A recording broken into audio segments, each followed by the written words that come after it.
And throw our tweet up. So, like, anyways, me and this girl, we're getting Nope. after it. Nope.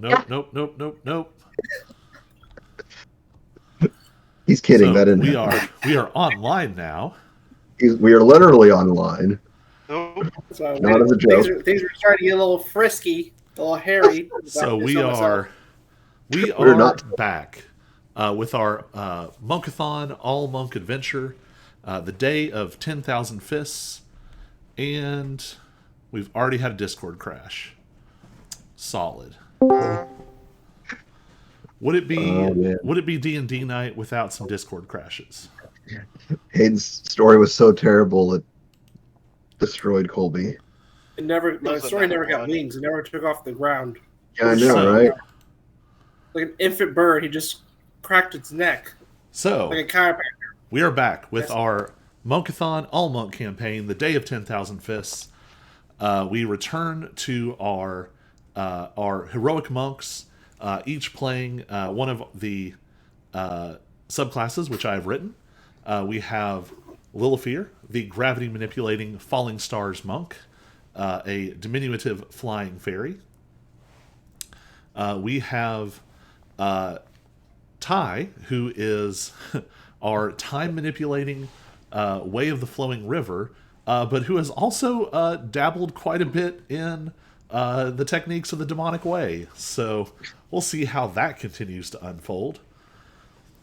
We also have the Silence, the brooding and appropriately named monk of the Razor Mind, a psionic monk who uses mental powers alongside their flying fists.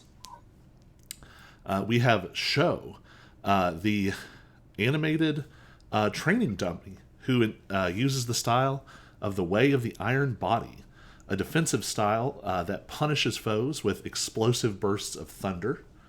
And finally, we have Snicked, the tiny blue kobold who is using the Master of Many Styles, allowing him And to very well rested after last session. yes, knocked unconscious, not knocked unconscious, put to sleep 3 different times. Yep. So we wrapped up at the top of the Tower of Challenges. Every 10 years, this band of monks, as well as hundreds of others, are summoned to face the Day of 10,000 Fists. This decade, the challenge you face is the Tower of Challenges, appropriately enough. You have climbed to the top, facing memories and regrets, moments from your lives and the lives of significant figures in your existence. And you've climbed to the top where you found Anymnus, the Dragon of Regret, a being who devoured your memories and regrets, channeling them into translucent copies that attacked you. The battle got frickin' wild, with Anymnus circling the top of the Tower of Challenges, diving in and out of the mist. You all were Show was clutch, was able to jump across some floating lanterns and grab Anymnus and crash him into the top of the tower, whereupon you all did what monks do, which was to stun it and beat it to death. But it was a much closer thing than it looked. So, newly victorious, badly beaten, you all are on the roof of the Tower of Challenges, and a glimmering circular silver portal has appeared in the air just to the north side of the tower. What would you all like to do? Did the dragon leave anything behind? Dragon. Let's see, is there any loot? Loot the entire area. Steal everything that isn't tied down. Use Snick to cut off dragon skills to make putty gloves that punch people better. Yeah. So the transparent form of Anymnus has started to dissipate into vapor. All that it's left is a glowing, almost translucent core, like a smooth, glassy sphere that almost seems to have smoke trapped inside. But when you touch it with your hand, for just a second, you see a splash of color as a scene from your memory starts to play in the depths of the core. So this spiritual beast core seems very powerful, and seems like something you might be able to do something with. I lick it. Wait, You lick it or like it? you forget the Lick. face of your favorite uncle. Oh. What did it taste like, though? It tasted like Tastes his like uncle. regret. It tastes like black licorice and regret. All right. Anything else? I'm taking one of the lanterns with me. All right. So attaches it to a string, carries it around like a balloon. Yeah, it's an ever burning torch. It might have more unique properties to be revealed later, but that's going to rely on me writing them. So,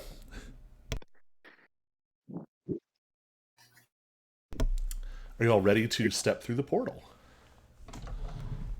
Yes, I am. I guess if there's nothing else not bolted down for us to steal. All right. You all pass through the portal, and you find yourselves in one last chamber. It's with the same kind of wooden paneling of the rooms that you have found so far, but this one looks more ornate. It has the dimensions of a grand hall. Beautiful wood, illuminated pillars with like paintings that spiral up and carvings. There's a sort of luxurious carpet laid out. It looks like there are chairs as if a group might assemble in this room for formal meetings. But more importantly, on a raised dais are 5 chests. Fine.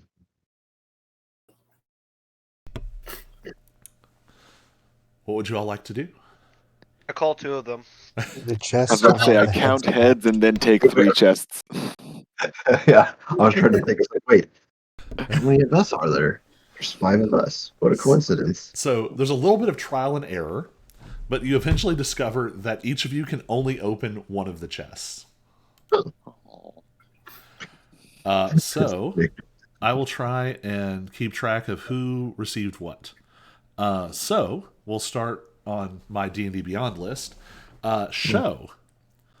Inside your chest is a small book with the symbol of the Iron Body clan on the cover and the words Shattering Palm. Oh.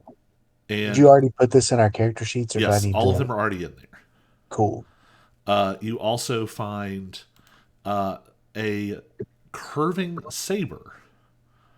It looks like a well-preserved antique. As soon as you put your hand on it, even the most gentle touch causes it to sort of resonate slightly. You also find a small silver storage ring, which is an upgrade from what you had, as well as a new Champions token. This one of a higher grade. This is a grade 4. This is pretty much going to let you. So your first time through, you were rising stars. It got you a lot of clout, but you were still sort of seen as kids. When you emerge now, you all will be considered true champions of the Day of 10,000 Fists. So this will give you clout with pretty much everybody, and it will essentially let you at least have some advantages in bossing around people who are CR 11 and lower. Oh,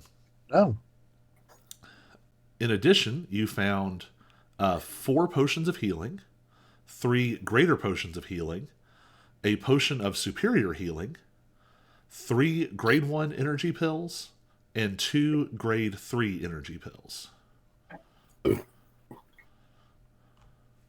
nice. Very, very nice. All right. Lilifear. Inside your chest, you find the same token, energy pills, healing potions. You find a martial arts manual with the phrase "Hand of the Heavens" and the falling stars mark on it. You also find a meteor hammer. It's a like a rope chain weapon with like weighted spheres on the end. But as you pick it up, you can feel your gravitational spiritual energy flow through it, and you feel the gravity, the weight of it sort of vary in your hands. Seems like this will be able to do some interesting things once you are attuned to it. Right. Snicked, you find blah blah blah, all those same things. A sickle +2 Woo. and a battered old journal with no label on it. I lick it. If it's battered, it could taste good. I don't know. It tastes musty. Hmm. It Very tastes old. like when you walk like deep into a very old library and get into a section where people don't like open the door and come in very often, and just like breathing in that musty book musk. Mmm. Musty book flavor. Let's see. Ty, you have gotten a lot of stuff already. You got an upgraded storage ring, I believe. You got a new champions token. Also, you got a book labeled labeled Reversion, Second Movement. Ooh. So this is the next part of this technique. Once you learn it, you can basically give someone regeneration, which is not super handy in combat per se. But more importantly, it can do things like restore severed body parts and instantaneously, like if your arm is cut off and you use this ability and like put your arm back at the stump, it will grow back together. Weird. And the silence. The silence, you find there is a small crystal that causes your crystal knife to glow. And your crystal knife sucks up this crystal, and you feel it become more powerful. You also find a book labeled Interposing Shatter with the Razor Mind mark on it. And you find a small manual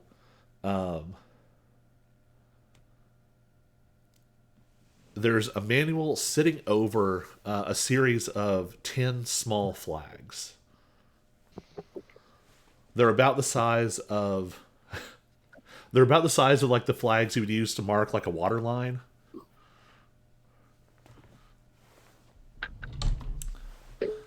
All right. And each of you in these rings, we're going to do a quick DMG check for how much wealth this should be.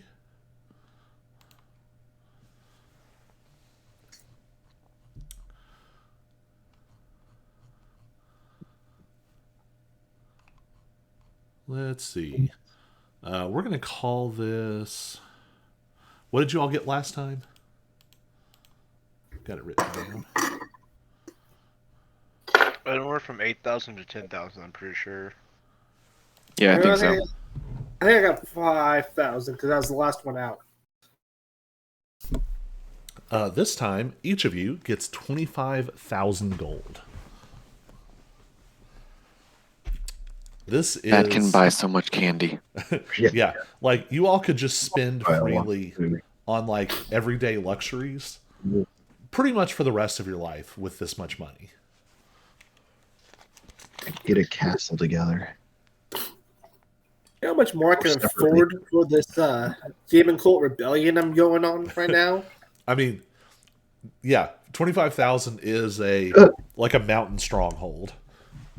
There you I can go. hire like my own mercenary army to help bolster the ranks of the demon cult army. That way, it's like you send in the the low guys to go kamikaze and weaken them, and then you Yeah, can right. really get big guns. I'm gonna have to So dig into the keeps and shoot, what's it called? There's an MCDM book that's about this. I'll find it eventually.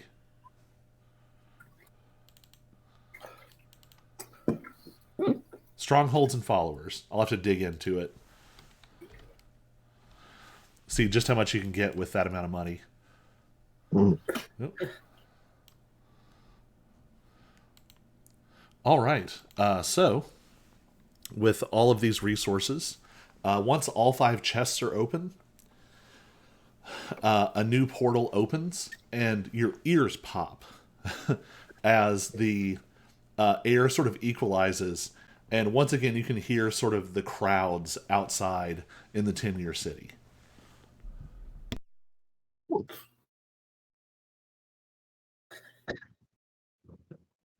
Hey, is it possible that when I walk through the doors, I can like manipulate my black fire ability? That way, I'm blazing just a little bit more, so I stand out just a fuzz more as I walk through the doors. The You portal. absolutely can. 'Cause Give me an imposing. intimidation check with advantage.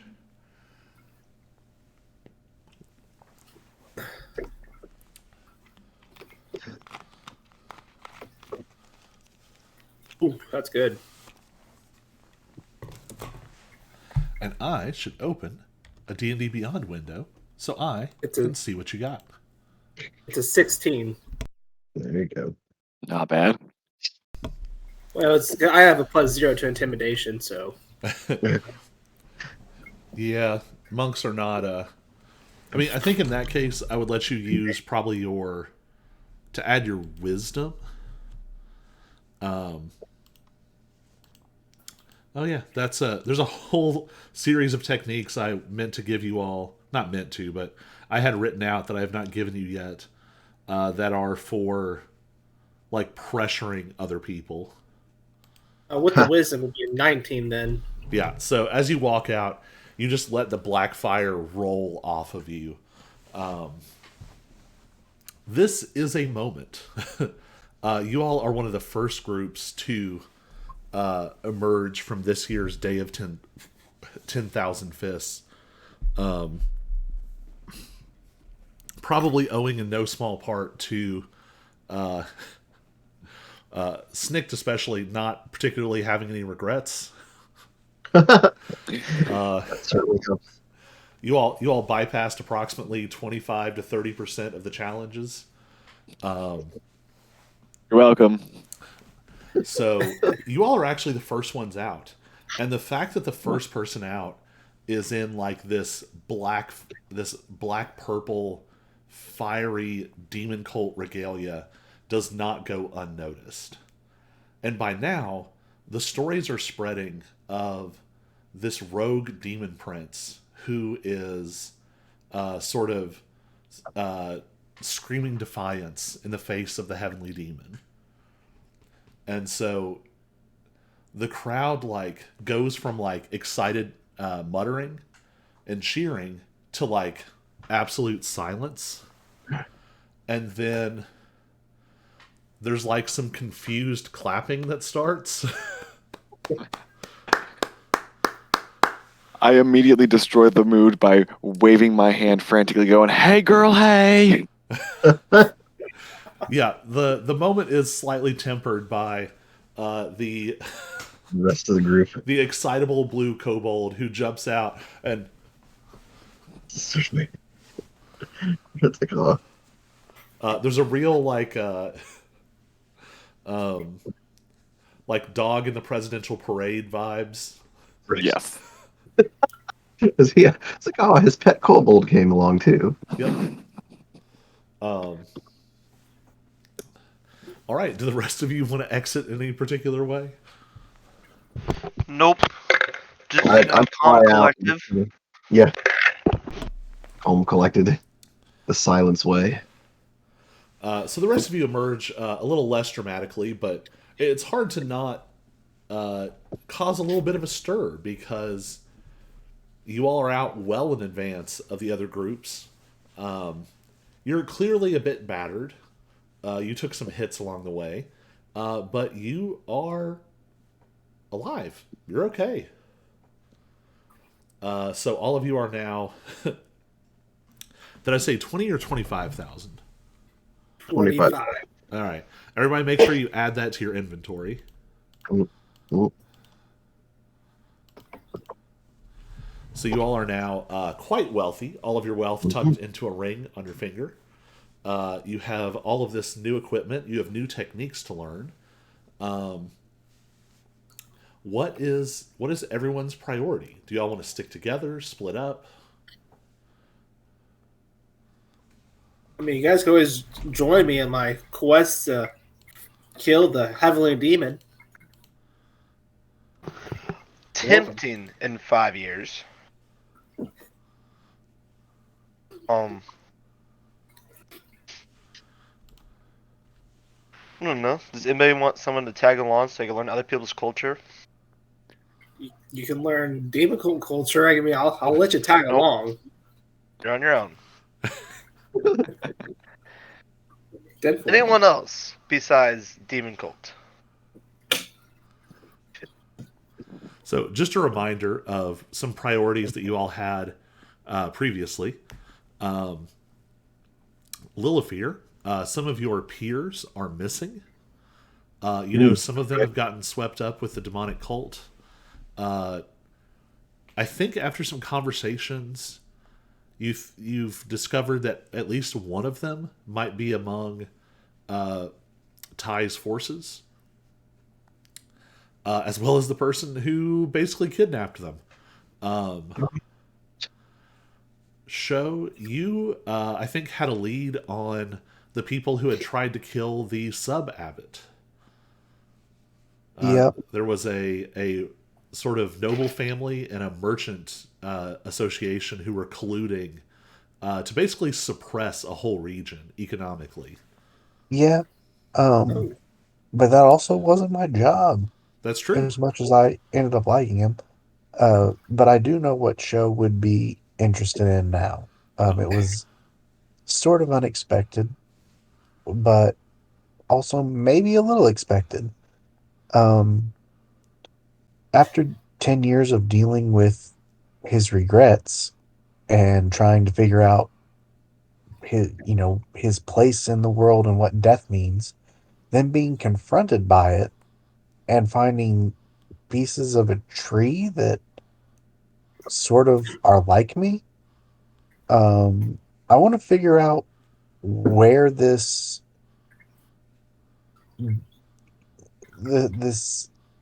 day of 10,000 fists, like, what's its purpose? When did it start?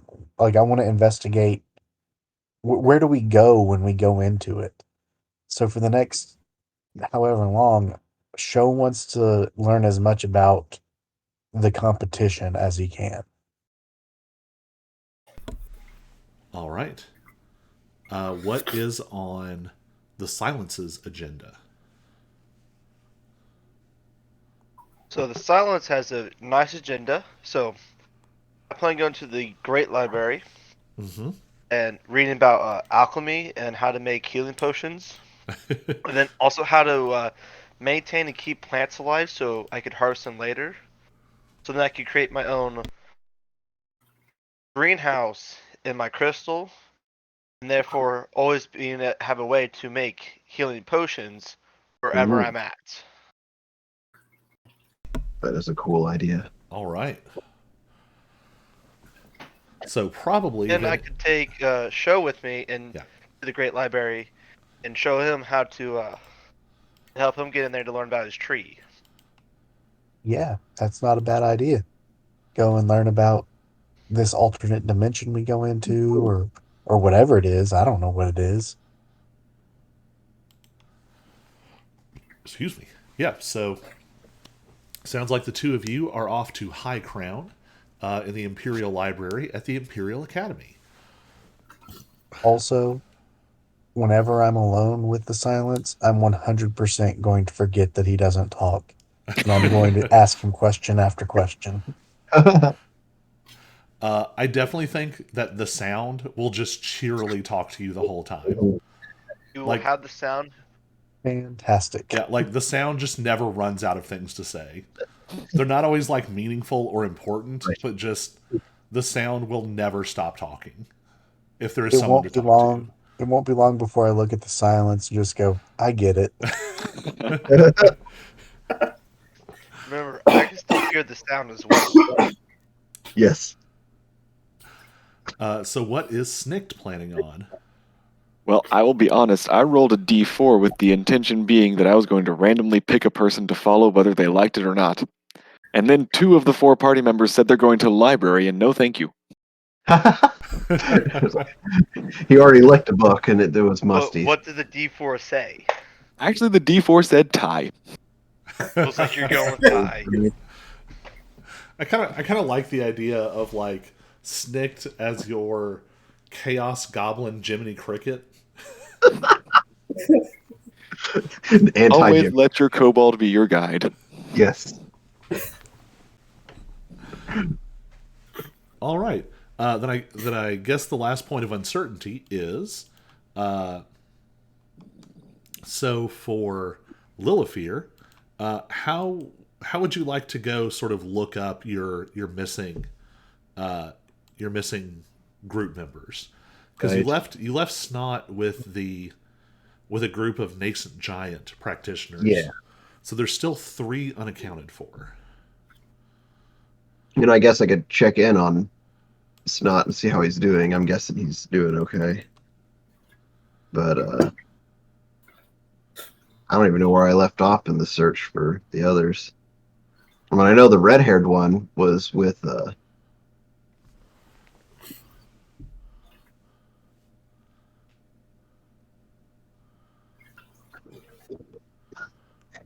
thought we named all these kids.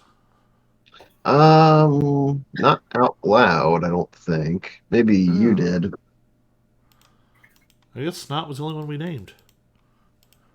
Yeah, I don't even think the red-haired kid got named. All right. Cool.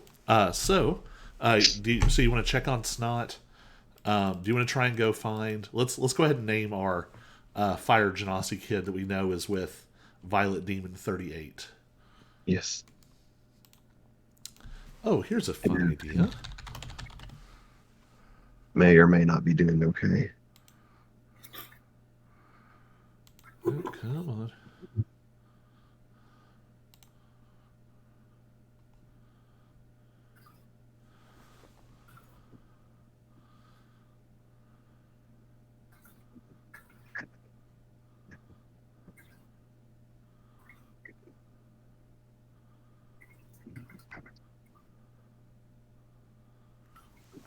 Our Genasi is going to be named Strawn.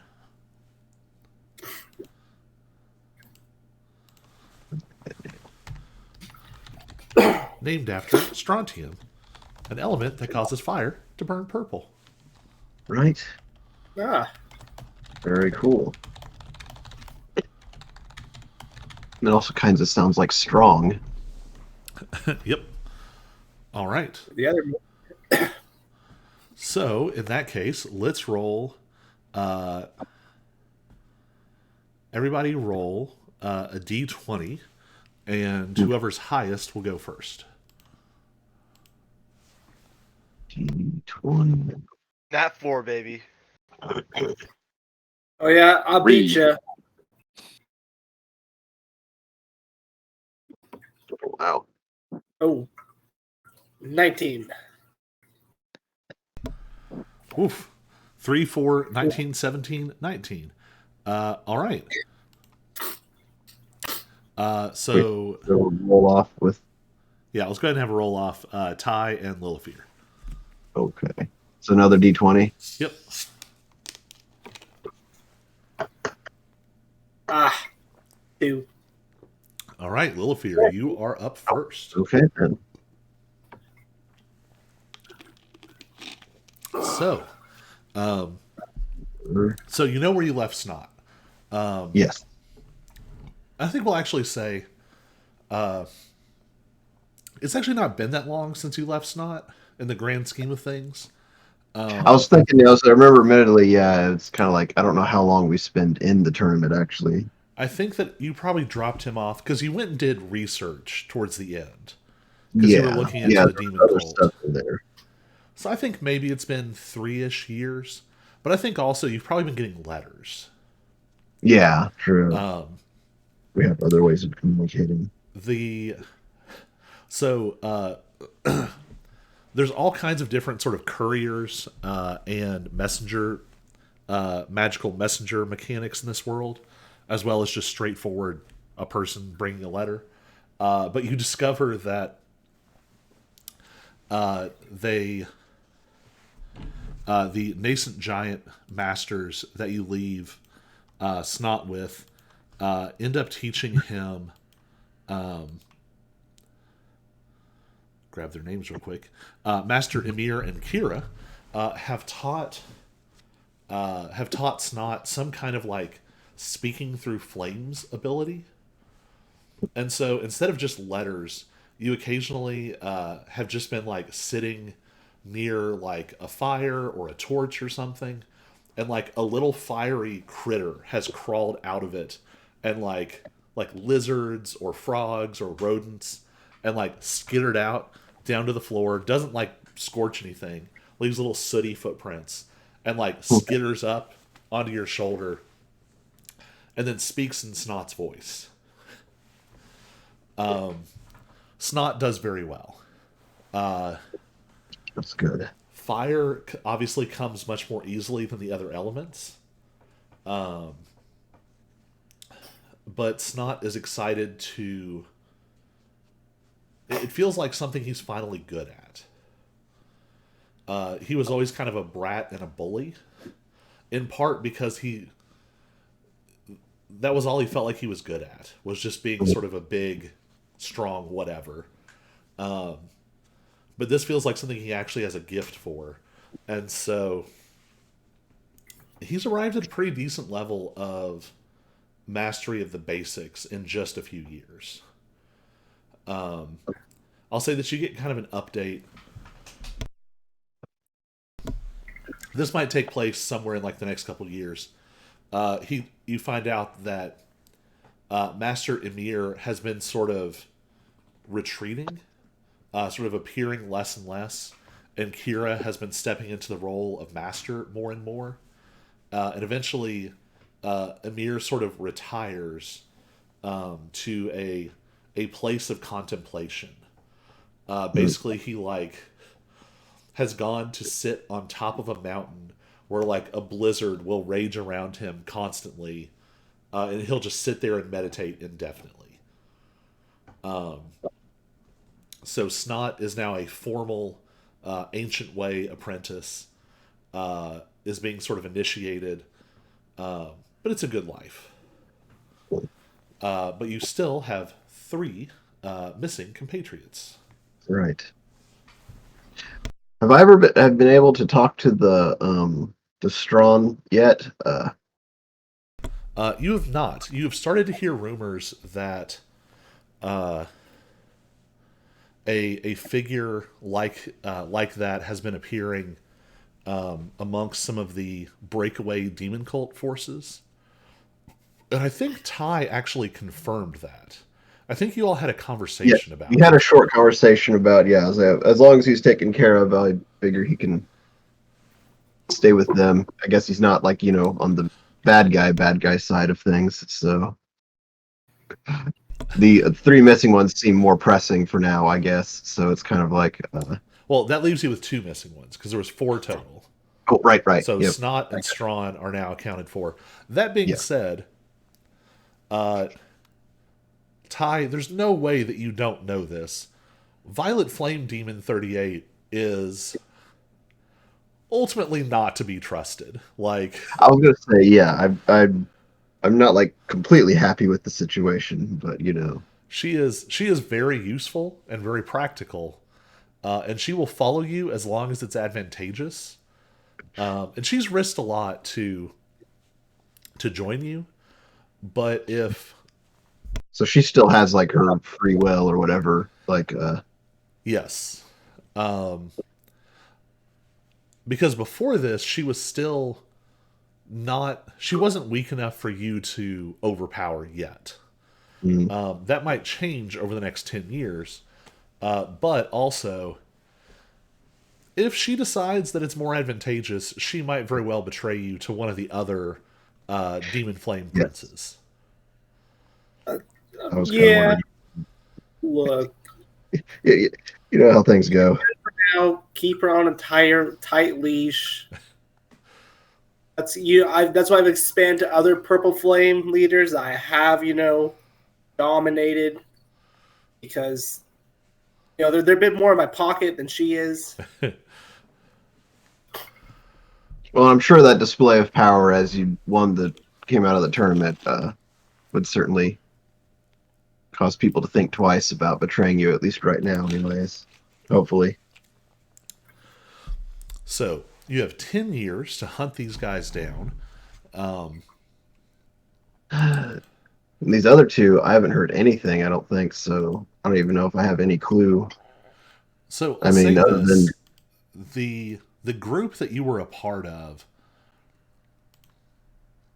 is sort of a sketchy subsidiary of the beggars sect. mm, Now, you weren't directly part of that group because honestly, they have standards. And the folks that you were sort of working for are very sketchy. But they had, we'll say, they didn't work for them, but they had connections. mhm. They were in that weird sort of like sometimes competitors, sometimes collaborators. So your own group might be able to help you, but the beggars group has a better reputation. Okay. They're known for being like sort of the opposite of polite society. Rude, total disregard for status and propriety, disregard for wealth and comfort, almost kind of a weird asceticism, Mm, but very, very, very good information gatherers. yes. So they might be able to do something for you.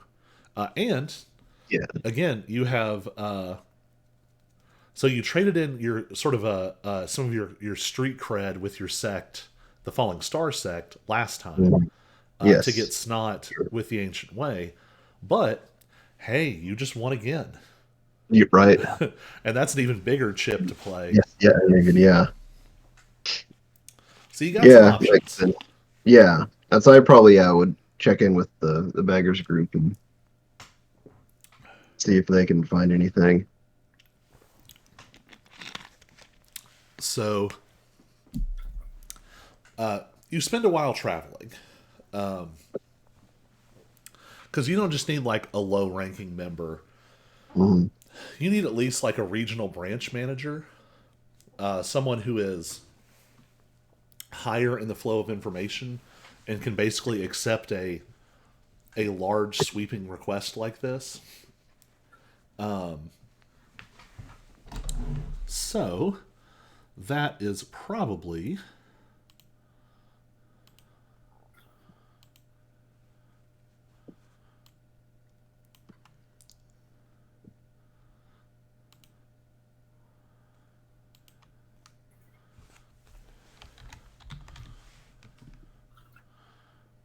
huh. That's a weird gap. So I think we decided that the 10-year city is near the Verdant Hills. No, sorry, the Golden Plains. Yeah. Okay.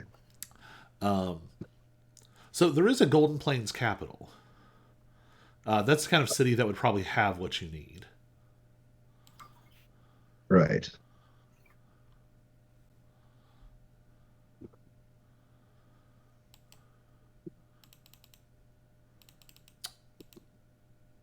Doesn't actually have a name, but that's okay. So so it's not too far to travel. And once you get there, flashing your new shiny upgraded champions token, you're not even having to pay for stuff.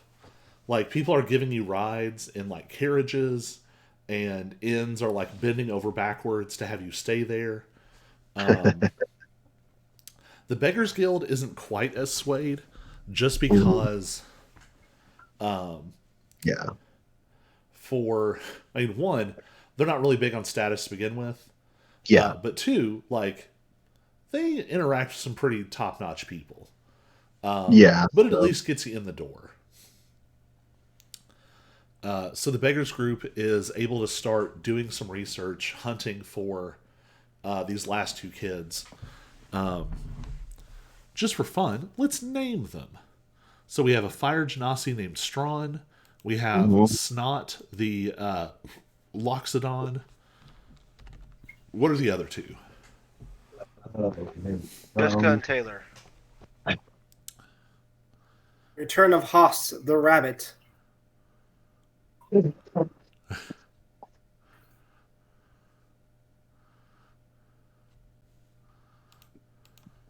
I thought he was going to grab like a player's handbook, but I think he's blowing his nose. nope. I'm yeah, cold. Almost done, but right now I'm snot. Um, I actually kind of like the idea of one of them being a rabbit. All right. So that's a And Herringon. yeah, the other options.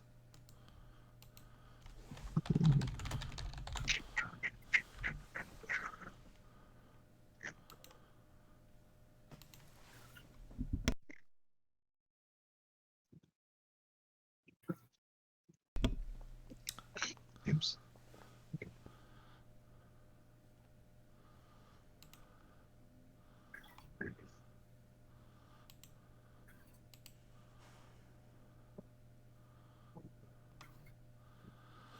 So we have one Herringon. What's the other? Let's see.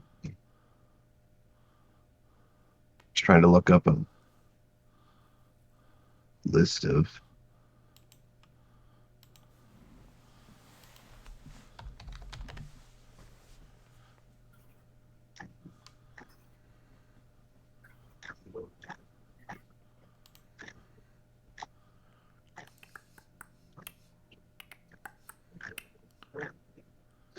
Yeah, they changed things a little bit, I guess, because they have like legacy races and Well, the legacy, you don't really have to worry no. about the stats. We just need like narratively Yeah, what's no, interesting. it was just confusing me because the list looked different than last time I looked at it. I'm going to arbitrarily name the Herringon Luna. That sounds good. Oh, can one of them be an owlin? Sure. I like that. I don't know why, but yeah. So we got an owl and a rabbit. And then there's And owl. do you have an idea of a name for the owl?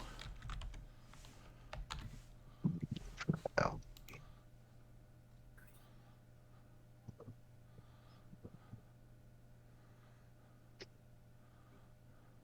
I'm not good at coming up with names. That's all right. I can give you one.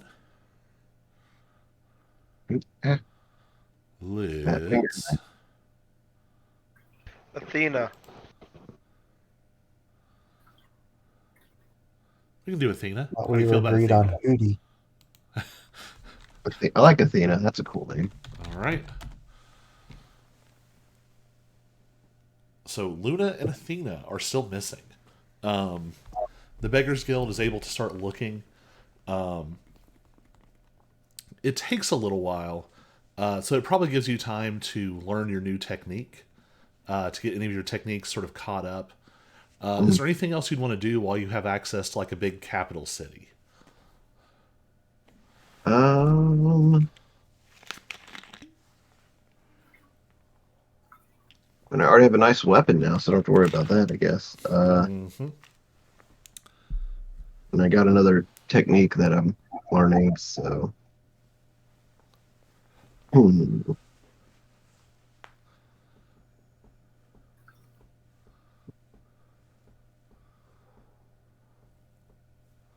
I can't think. All I thought would be like checking out a library to learn something, but I can't think of what I would want to even research or learn or anything. But So I think maybe to keep sort of with your themes, I think maybe there's a branch of the Falling Star sect here. hmm, A lot of them have. They're not like the main group where like they have the best resources and learn all of the top notch secret techniques. This is sort of like the. It's not quite to the level of like the strip mall karate studio, but it's closer to that than what you are used to. It's a much smaller facility. They only really have what you would consider very basic techniques here, but you end up having like 2 to 3 months to kind of.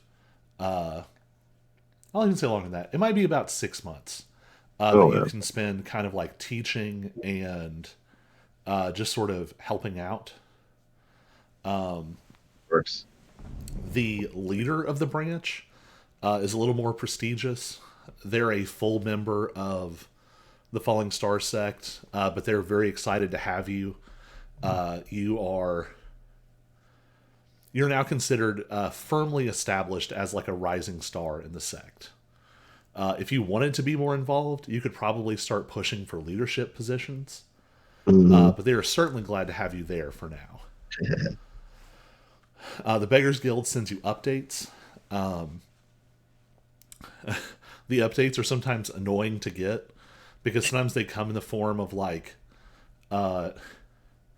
you're stepping outside the walls of the little complex of the school, and a drunk throws a like jug, an empty jug of alcohol at you, and it like clunks you, but inside is tucked a note that sort of updates you, and basically they're sort of working back, Works. tracking Hmm. where your two friends have ended up. So over time, the story sort of unfolds. They disappear. They disappear from Javon, which is where the group was sort of at previously, and they kind of get shuffled from one sort of demonic clan outpost to another. But unlike Strawn and even Snot, Strawn has a ton of talent. Snot didn't have a lot going for him, but he had enough brute strength that they were interested in him. Luna and Athena, you get the impression that they're being pressed almost more as like servants, Hmm. either as like day to day servants, or maybe like low grade information gatherers, and individuals with their appearance have sort of shown up in a couple of places. The consensus you get is that it seems like they have ended up in a the mountain stronghold of one of the other Black Flame princes. Hmm.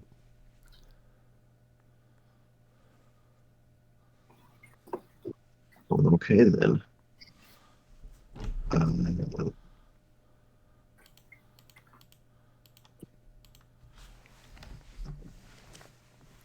And we'll arbitrarily say that is the fifth Black Flame prince.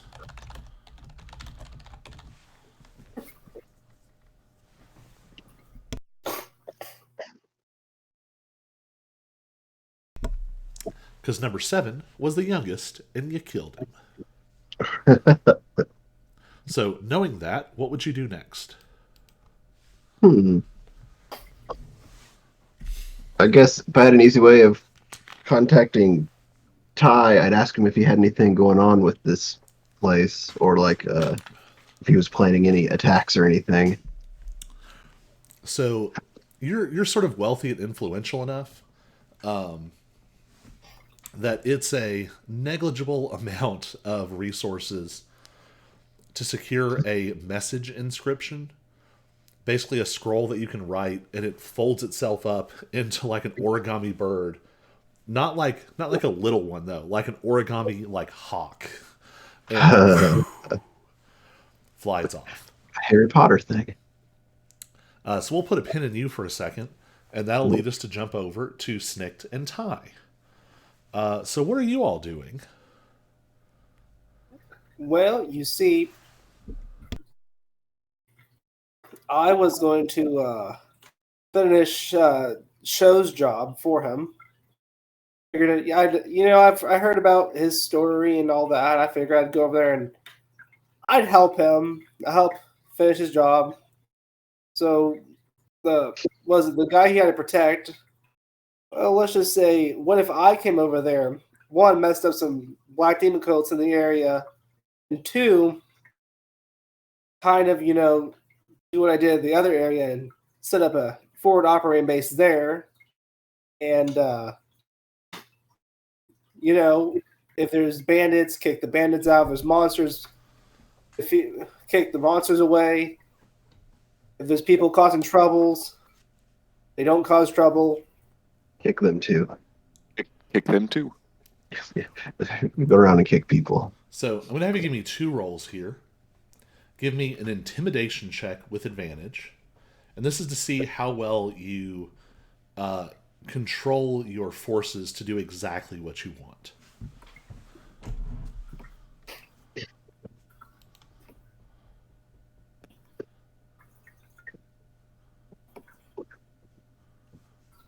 Uh, 11. Do I add the 3 for the wisdom? Not in this case. Gotcha. So just 11. So something you're discovering is your forces almost always get done what you tell them to do.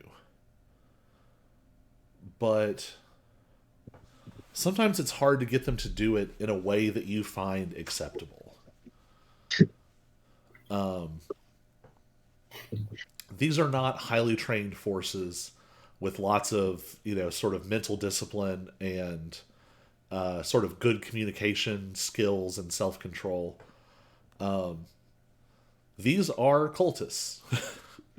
These are fanatics who have sold their bodies and souls for red fire. So with an 11, it goes okay.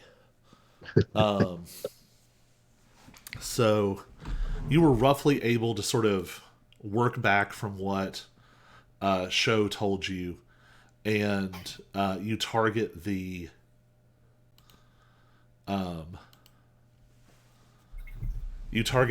Boers Halpid family, which is this sort of branch noble family that was backing this play. They massacre the place. Like, they handle it, but basically they handle it by burning down the entire town. It's not a huge town. It's like a mountain fortress town, basically. But they don't leave one stone on top of the other.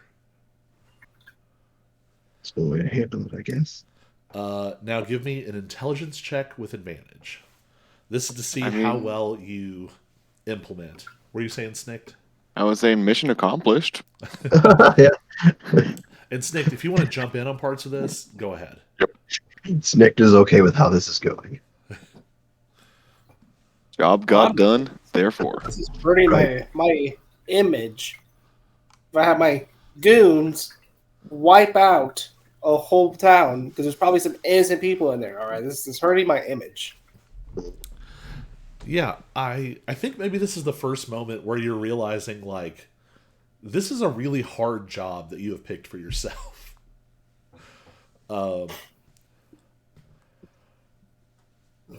So kind of the same thing happens economically. The Crescent Vale is the trading company that they had been partnering with to do all of this, and you're able to replace them, but it's very much a scorched earth kind of thing. Your forces, they chase out the bandits, they push back the monsters, but they also like slaughter every Crescent Vale like caravan group they come across. You you obliterate them in like a matter of like 6 weeks, ending with their sort of family complex, the Crescent Vale family that runs it, again being burned to the ground. So you are not necessarily beloved here. That being said, they sucked. They were they were actively causing problems for the people who lived there. So for as much as people are uncomfortable with the amount of violence, some of them are also like, well, it's better than before. Now that being said, the Halpid family is going to be a bigger problem.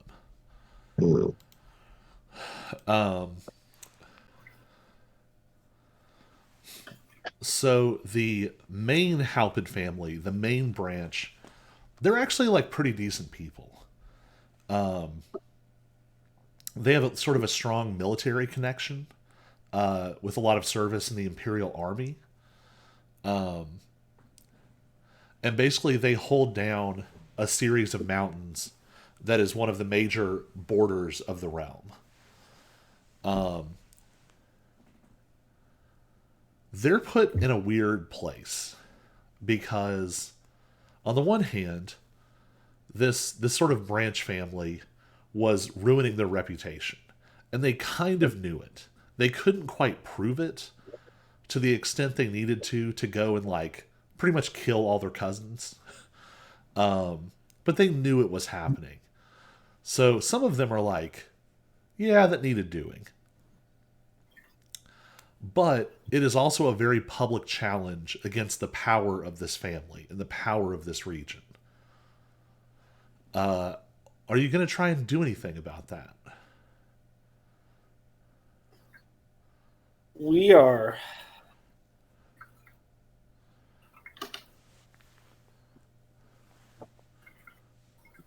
You want me to go try and smooth things over? No. This is my problems. I've dug myself my grave, and I would prefer if it stays single. I think when you say that, one of your subordinates chimes in. You dug a lot of people's graves. I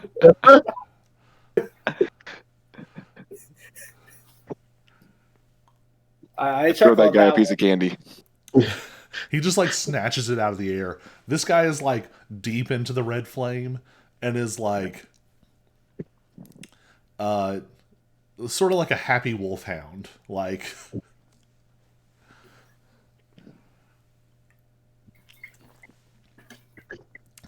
so what is the rising Black Flame Prince's plan to are you going to try and confront them and intimidate them? Are you going to try and sort of apologize and buy them off? Are you going to throw a subordinate under the bus? I could throw. What was that one demon cult, purple flame cult person? Oh, the Earth Genasi that you had to fight. The one that the violent one that could throw her under the bus now. I think I'll probably need her a little bit longer. All right. I think I have a plan. We're gonna send an envoy to discuss diplomatic reasons. We'll meet our meeting in a random location. We're each allowed to bring, like, if we want to bring some personal guards with us, like maybe like 10 men max for each side. That way, it's not like armies coming together or one person has to go into the other person's domain. And there, I have an idea to try and smooth over, try and smooth this out, polish it up, and walk away. Maybe even make it an ally. There's a chance here. So what is this big plan here? We'll see how well this works. So the big plan is, if I'm able to, if Ty knows that they did not quite like this off branch of the family because they're kind of dicks and give them a bad name, I could be like, hey, so I did you a favor and I cut that family out, so now you guys don't even have blood on your hands, so you don't look bad for killing your own family members. I will let you come back in. You can rebuild their house and you can reclaim this land. I will keep 4 of my retards with me, or my minions. My bad. Yeah, There'll be a small garrison of minions that just keep away the bandits and monsters. That's their only task. You guys will have the land. We can do some trading together. But pretty much, we came in, cleaned house for you, took the bad rap and the blood, and then we're gonna let you have it back. Plus, trade partners. We can, more commerce.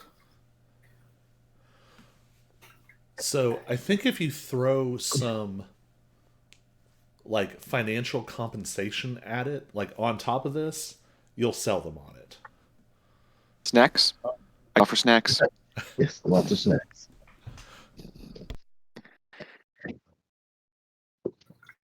What if I divert several of my caravans of goods towards them free of charge? Yeah, I think the combination of this. Here's another question: how transparent are you being about wanting to go after the heavenly demon? Oh, very. So I think all of those things together convinces them to accept an uneasy peace. Because again, they knew that these people were scumbags. Like, they're not here to argue that these were good people or innocent people. And you even gather that they were probably going to deal with this eventually. They were taking too long, but they were going to do it. So you're right. You having to punish a branch of your family is pretty negative. Basically, you give them a package to spin this. That you did this for the sake of the people in the region. You did it to stop all the things they've been doing. And even though you're part of this sort of unpalatable movement, the fact that you are in opposition to the heavenly demon helps sell it. Some of them look very sort of intrigued by this and the possibility of mobilizing the demonic cult against itself. So I think you managed to smooth this over. Ooh. So what else is Snick doing during all of this craziness? Trying not to screw it up. During this craziness in particular, yeah, I think I was offering snacks to people to try to ease tensions. And I know I have a reputation. These were snacks that I thought people might actually enjoy. I saved the good stuff for myself. I'm also kind of imagining, like, has Snick like dressed up a little bit in some way for this? Oh, yes. My fanciest spider boar leather clothing. So it's clear that you're trying. I think that the Halpid family, what helps you here is that they very much respect strength, and we won't mess with it mechanically, but just in the process of getting through and out of the tower, y'all are probably closer to like level 8 at this point. So you're starting to hit like the number of people who are stronger than you is now much smaller than the number of people who are weaker than you. You're tilting that percentile. All right, so you've sort of put out this fire. What else are you all doing? I also like to think Snick's over here thinking, what have I gotten myself into? And what is Ty doing in his off time? Yeah, basically.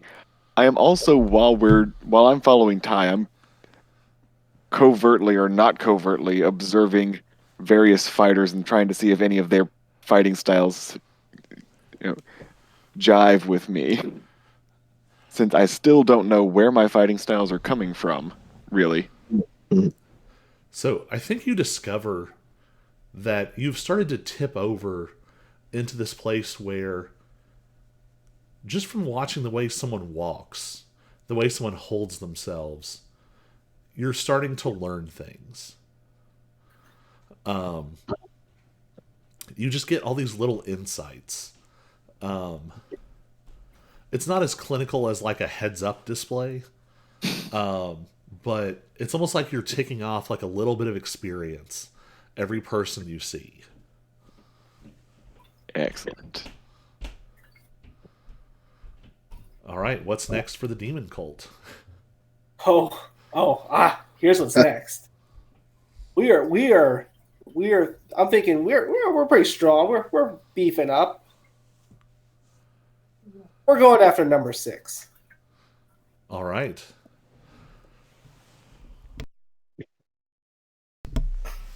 So with your war chest of 25,000 gold added, you now have a respectable chain of fortresses and settlements and this sort of trade network happening. Your emphasis on the infrastructure of it all is actually helping you rapidly outpace the other branches. Most of the demonic cult branches are very secretive, very isolated. They try to do sort of everything for themselves, and then corrupt, steal, co-opt whatever else they need.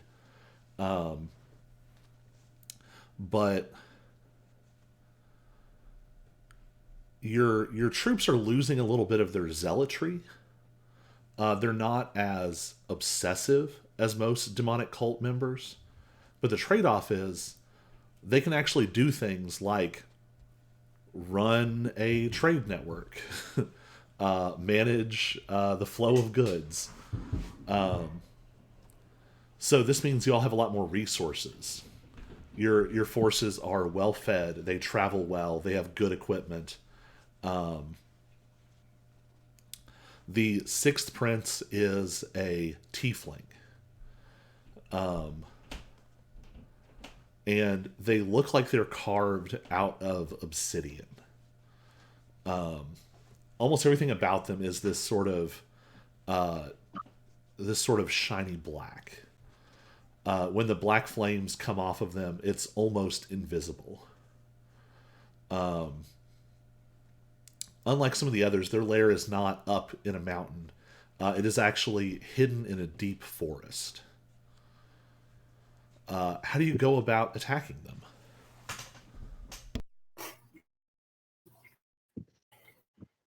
Well, clearly, because I'm pretty sure I have a lot of numbers. We're going to go for like a 2-part like pincher attack. Like, so if it's more like a circle, it's pretty much we're gonna have someone attacking on 6 and someone attacking on 3. That way, anything that happens, they can still, they're still not like have to go all the way around the fort. And like, if it's made of wood, we're gonna like light it on fire. We're gonna, It'd be even funnier if I had the Colt blaze a trail by cutting down all the trees straight to the fort and just absolutely head on attacking it with like siege engines made from the trees that we cut down on the way there. Oof. Like a Lord of the Rings. I think that as you do this, it ends up being a little bit of a mixed bag, because on the one hand, they are stunned by this. They are completely caught off guard. The trade-off is that you end up losing some of your forces fighting off the spiritual beasts, the corrupted spiritual beasts that filled the forest. But you did get a handy haul of powerful materials that will help you later. Not stuff that's necessarily useful to you, but when it comes to making like better low grade equipment, it'll be a huge plus. So you cut a swath all the way up to the fort, up to this fort. Just for fun, give me an attack roll. Let's just see how well. Give me an attack roll and a dexterity saving throw.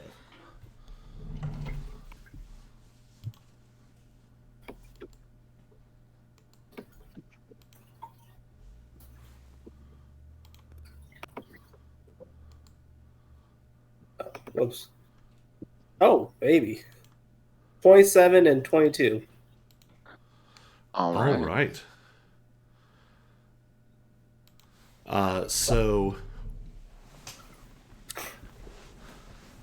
with the element of surprise here, you just smash through this place.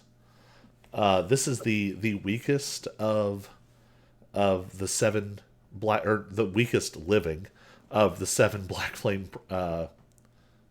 young heirs. And while this person is powerful compared to like a random villager, compared to you, and I think Snicked, what role do you play in this? Imagine a very excited and very angry Chihuahua. I think between the two of you, they're just completely overwhelmed. Snicked, you drop like 2 or 3 of these violet flame sort of lieutenants, and Ty, they have a lot of firepower, but when your slowing magic hits them, it becomes useless. They're able to attack like once a turn, and you're hitting them like 3 and 4 times. So by the time they have swung 3 or 4 times, you've hit them 10 times. It's over to your to your perception, it's slower, but to everyone else's perception, it is this flickering exchange that only lasts about 20 seconds. And you manage to defeat one of your peers. What do you do to them? Oh, easy. So I take the robes and stuff because maybe I want to give it. Well, I take it just so I can hoard it myself because there can only be one, and I plan on being the one. I'm imagining a trophy room with like 6 dummies, and you like fill each one with a set of black flame robes. At this, and it's going to be like a very secret fortress. Like no one is going to know where it's at. All I know is on my deathbed, I'm going to slip out a note of where there's going to be 6 Demon Flame Prince robes for someone to go grab. But like, I'm going to like strip the robes and absolutely disintegrate the body because there can only be one, and I have to show. It's a show of power that any of her like remaining like minions that I'm the top dog here. I think it's extra horrifying because you're starting to learn how to combine the black flame with your flowing river style. And so when your black flames wash over them, they don't just burn. They also have this like the fire also seems to accelerate time. So it's like even as they burn, they're also like coming apart into dust. Like thousands of years are suddenly like unfolding across their body in irregular patterns. So it's just like their whole shoulder suddenly ages 5,000 years and just crumples. It's horrifying to watch. But you unseat the number 6 Black Demon Prince. I think also in the background, with 25,000 gold at your disposal, you're easily able to sort of rebuild and retrofit all of these settlements that you're claiming. Roll.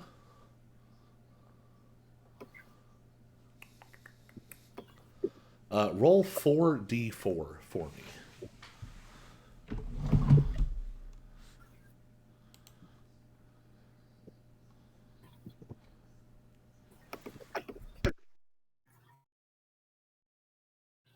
5. I Wow. have 3 ones and a 2. That did not go as well as I expected. You have 9 forts and settlements under your command,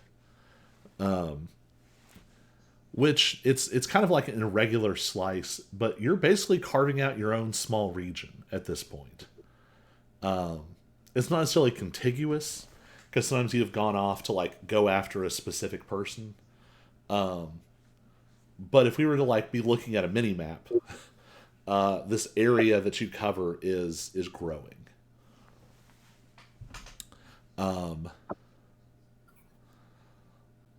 Let's jump over to Show and the Silence.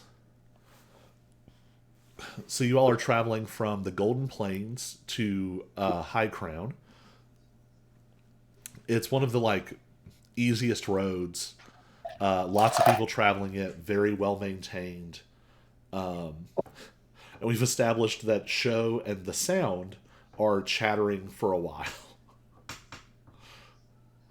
So, what else are you all doing as you travel?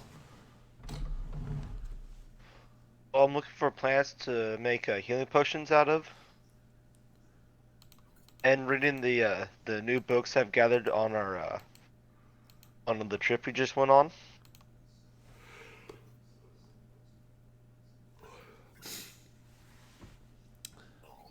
So, I think it's a little hard at this point. You're starting to find things.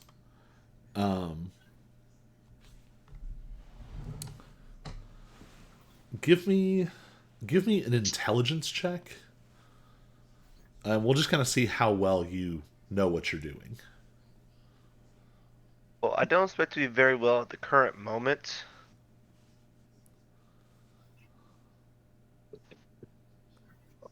Yep, What'd you get? 9. 9. Yeah, you're struggling. As you're sort of sifting through, you see things that start to look significant, but you realize sometimes that like you're not able to tell the difference that well between different kinds of plants.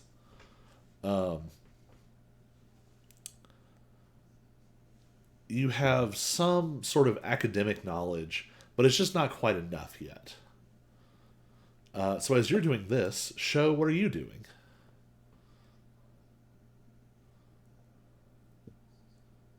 Hoping I get like as we go along, I'm idly chatting with the Sound. I'll help the Silence finding his plants and everything like that. But I'm kind of thinking about uh what I'm trying to find and when there is a lull in the conversation, I'd be asking questions like,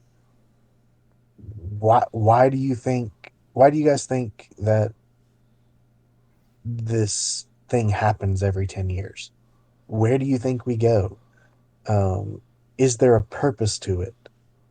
Just different questions like that, trying to get different opinions, So I knowing give full them well like that the no one probably really knows.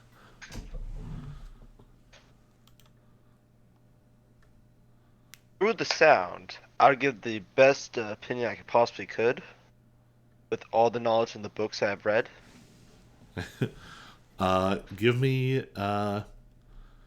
Give me an Arcana check.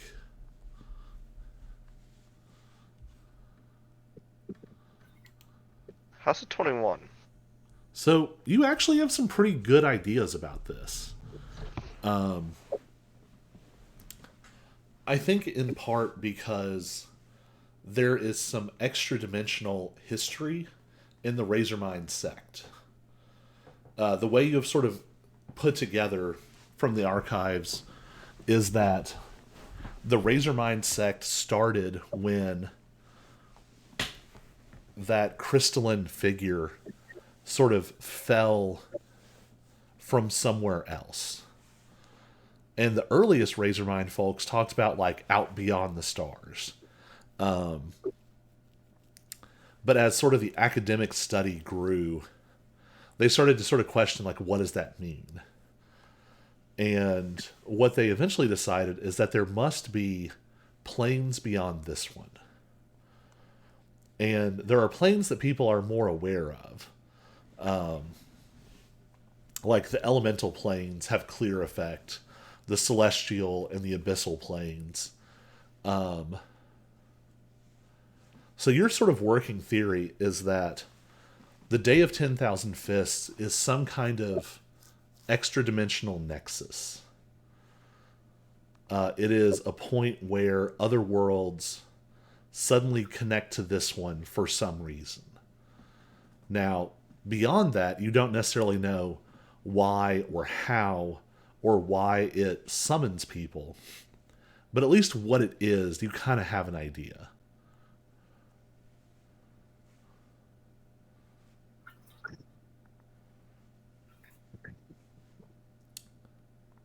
And what would that idea be?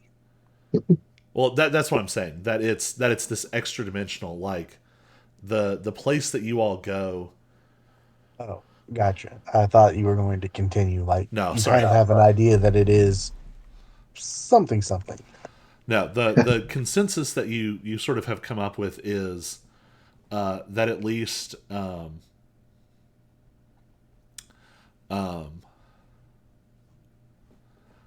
at least some of the places that you've gone are real places, Hmm.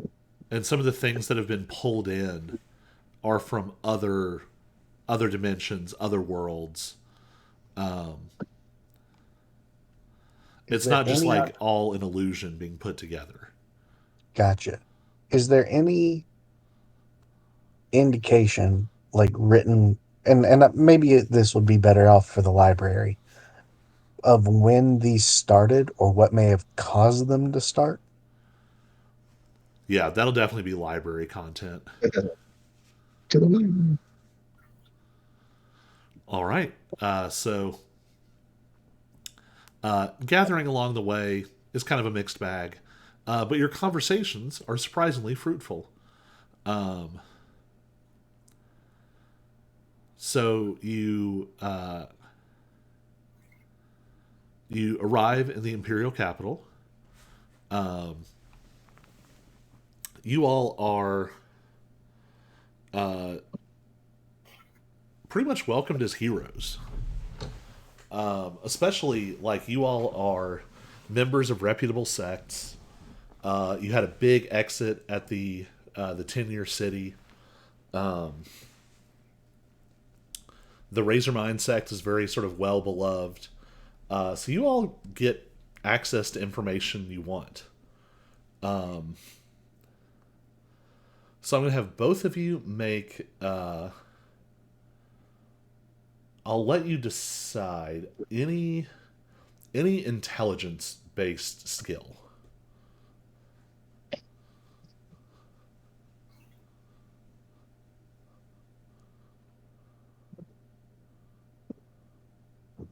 Basically, just looking for books, Yeah, or what exactly? so you have access to the library. This is sort of summing up a long period of research.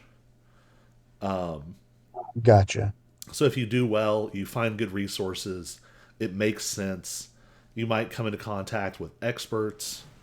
And actually, for the silence, I'd actually say give me a nature or investigation check instead of anything. I do his advantage with the The sounds help. sound could help you.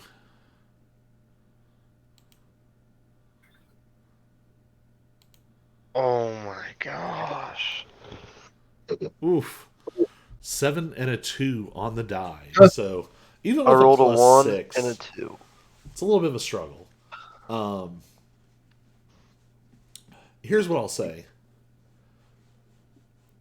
you don't find the resources to learn all of this stuff on your own, but what you do find is the connections that might let you hire the people you need.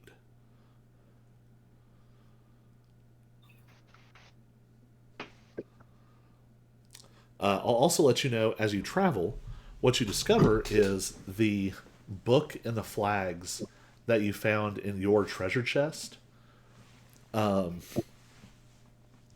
seem like they somehow allow you to grow and expand your secluded facet.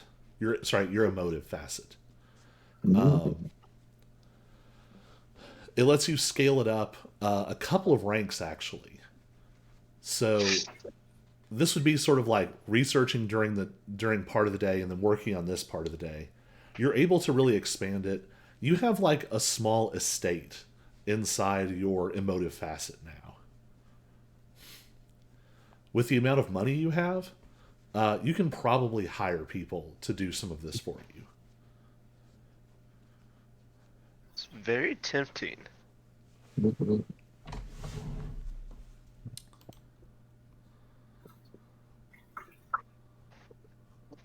So if I hire some people out that are alchemist masters and then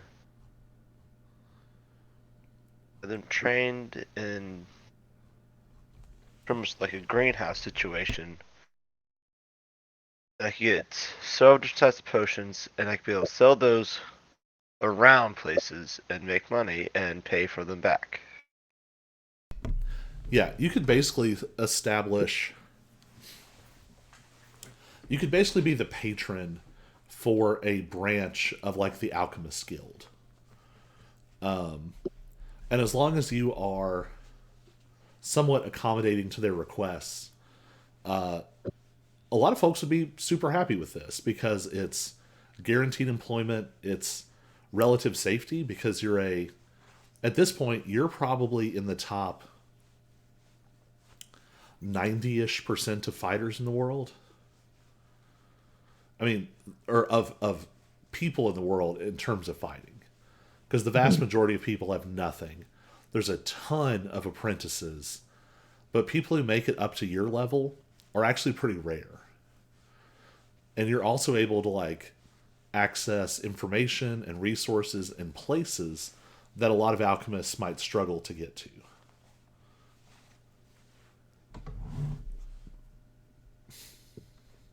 Well, could I go to several alchemist like guilds or places to figure out if I can find someone with the best price and will suit what my needs are for the best? Yeah. Give me. I think this is actually going to be a charisma check. Give me a charisma persuasion check.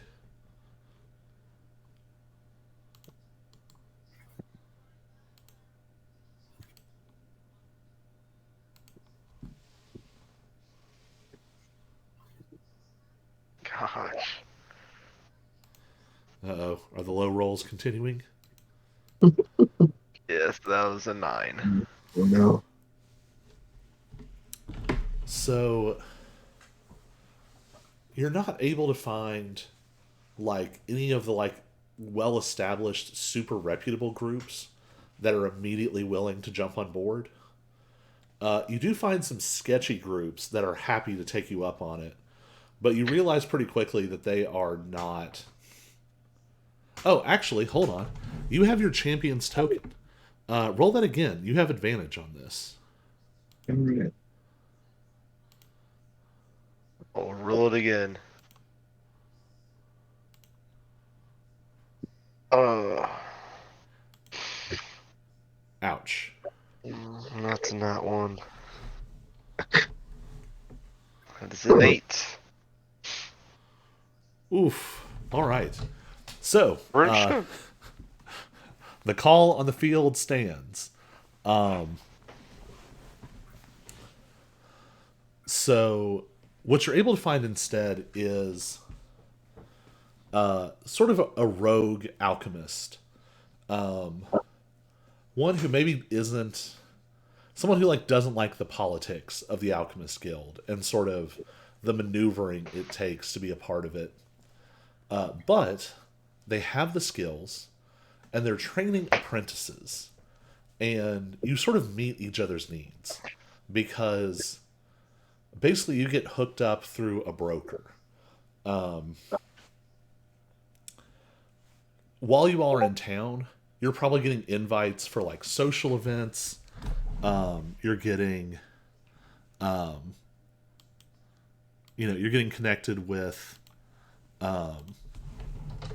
sort of elite people in the city. And at one of these events, you're sort of connected with this young noble. Brings their sort of reluctant friend they have made in the form of this alchemy master and their 2 apprentices. And you work out a decent deal.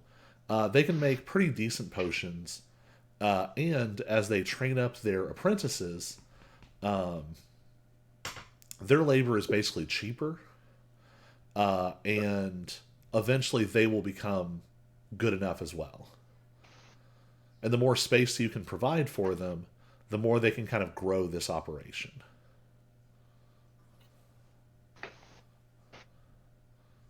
All right, so we rearranged the area inside the crystal to the master's kind of specs and kind of how he wants it set up.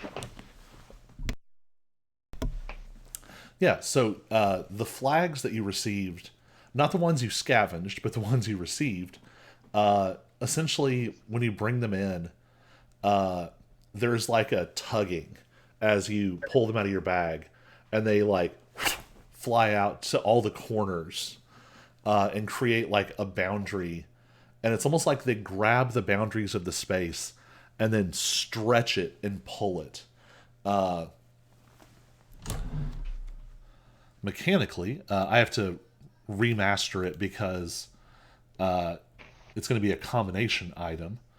But essentially, your emotive facet is a grade 4.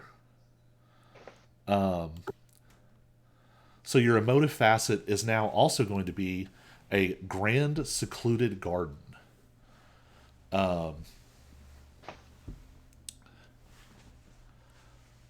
So it'll now contain 1,000 square feet. Oh, sorry, no. It's 1,000 square feet just of like plantable soil. You also have like a couple of small buildings that you can rearrange the way that you have currently. There is a small pond which is always stocked with a selection of mundane fish from the material plane. If you go catch them, you can also use it to house small water-dwelling spiritual creatures. There's a barn with space for up to 10 mundane beasts. There is a magic tool shed, a stone well that can produce pretty much any kind of water you would like. Also, 10 invisible servants who will help take care of sort of basic things. So pretty major upgrade. And I think also the master will teach you as well if you'd like. So you can also kind of be part of this operation. Well, absolutely. It might just take me 20 years. I'll say this as part of the Razor Mind, it doesn't take you long to learn things. You have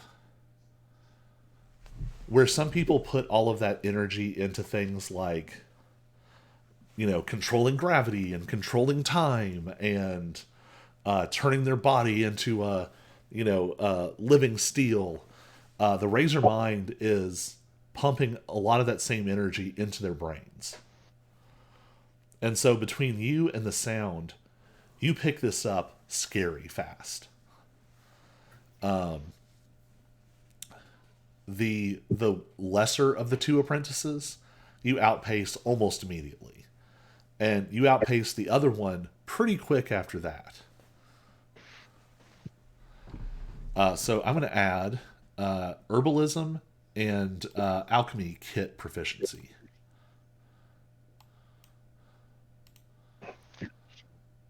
And while I was at the library, did I see any books that I want to add to my library collection in my bag, or while I was in town? Give me an investigation check.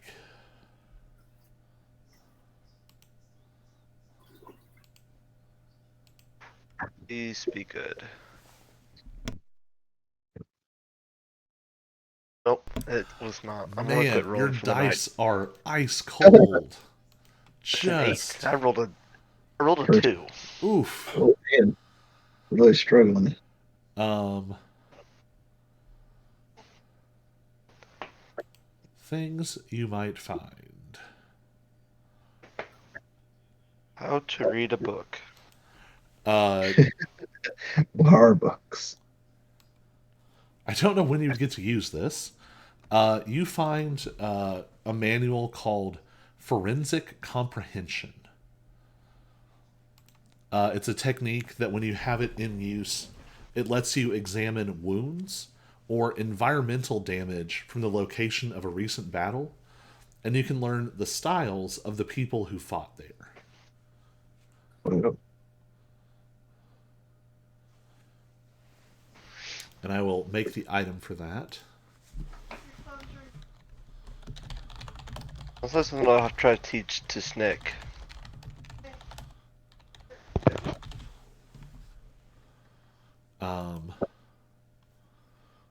What else?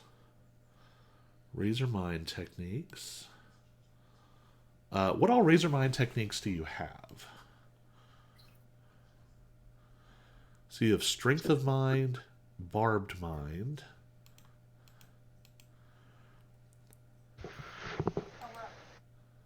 Yeah, I don't know.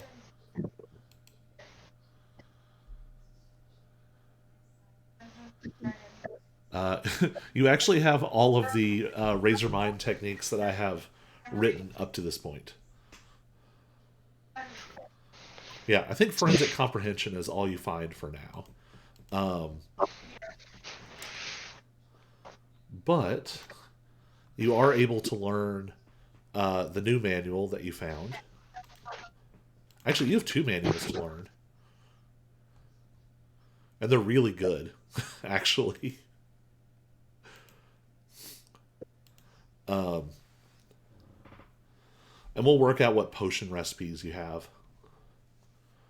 So that's what's happening in the Silences world for now. Show. Did you go ahead and roll for your library check? I did not, but I will now.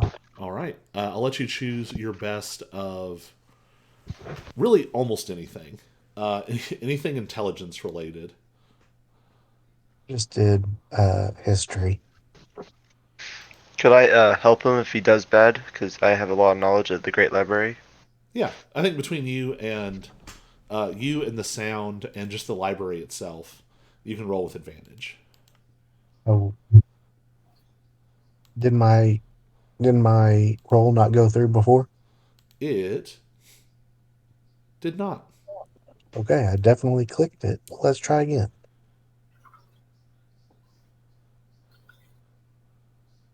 Oh, that's because it went through on roll 20 because I still have that open. It was a 21, by the way. All right. But So, let me roll advantage. You never all know. right.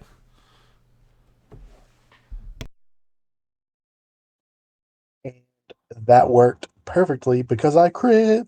And you can open up roll 20 to see if you need proof. I will take your word for it.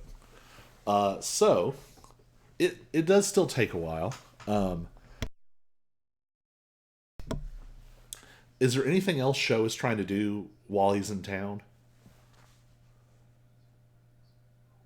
Um, not really.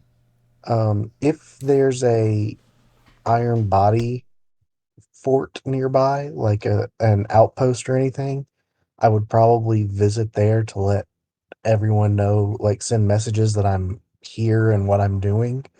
But no, I'm kind of singularly focused. So, so there's just like one brief moment of like, you go to the branch office, you write like however many letters all at once, send them all, and then Show is in the library for like months.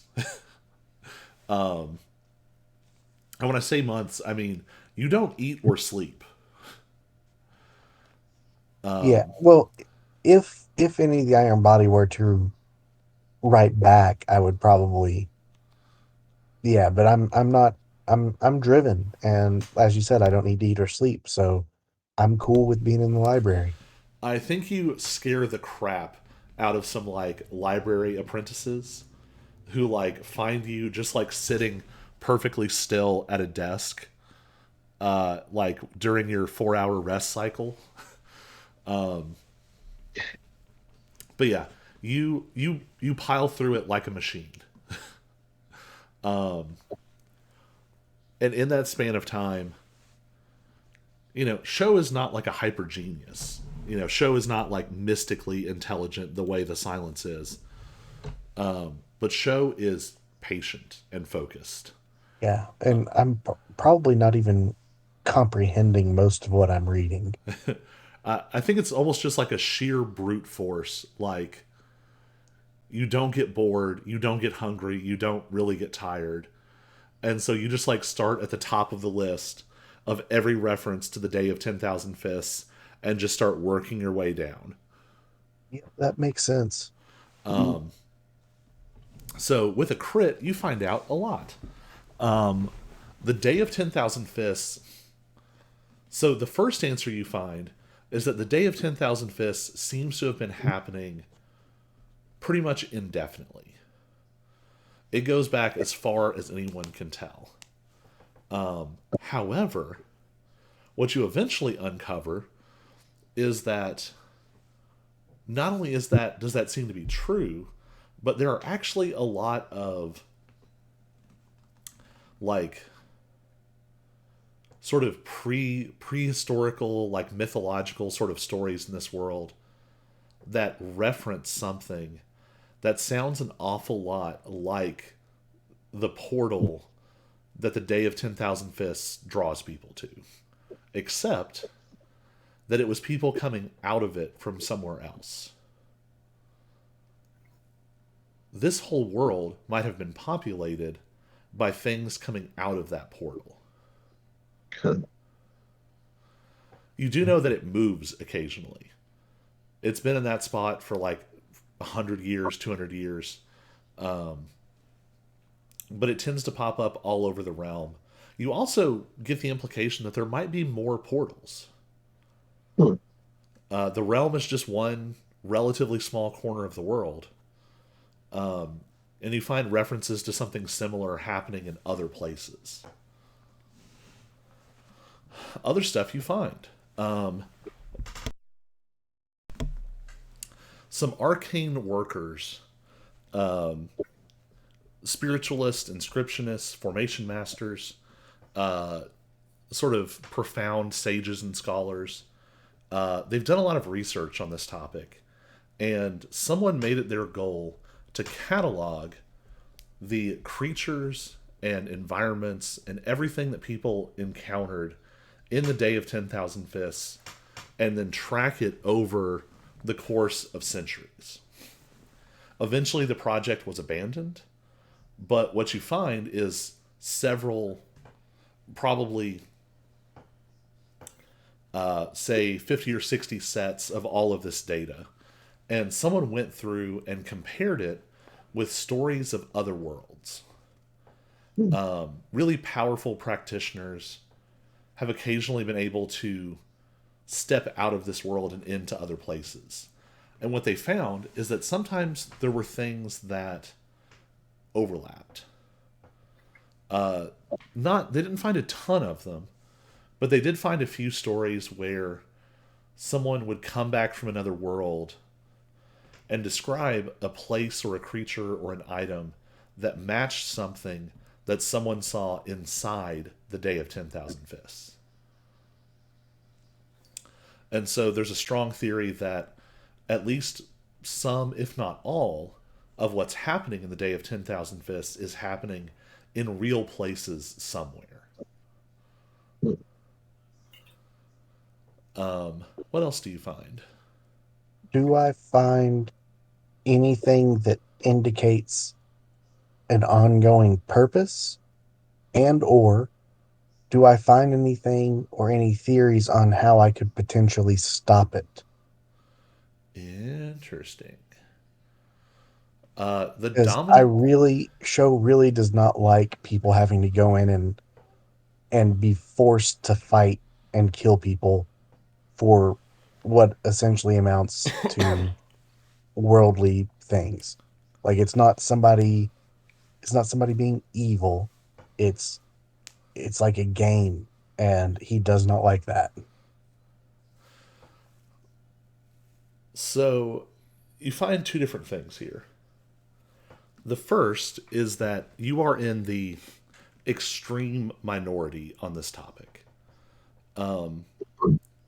Even folks who lost, individuals to it, the the portal only seems to call fighters.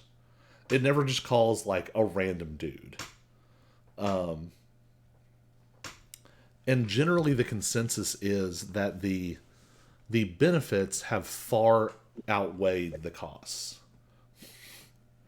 I mean, you even remember the stories of all the things that have come out of the Day of 10,000 Fists is pretty wild. Legendary weapons, ancient lost techniques that flip the world upside down.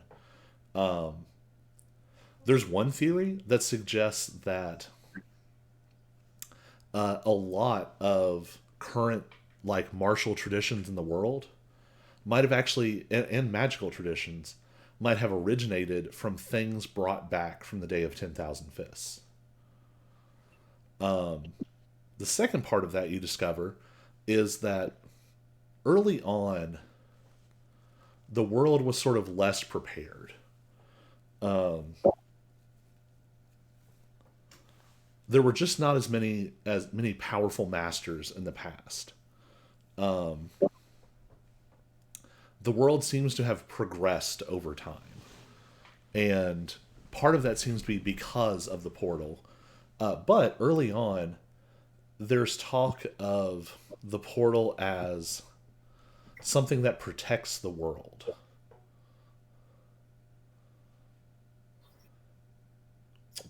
Yeah, and with a nat 20, I can't not tell you. Um, Someone drilled down further on that. What they discovered is that there are a handful of accounts of people making it to other worlds where a similar portal shows up. They don't all call it the same thing,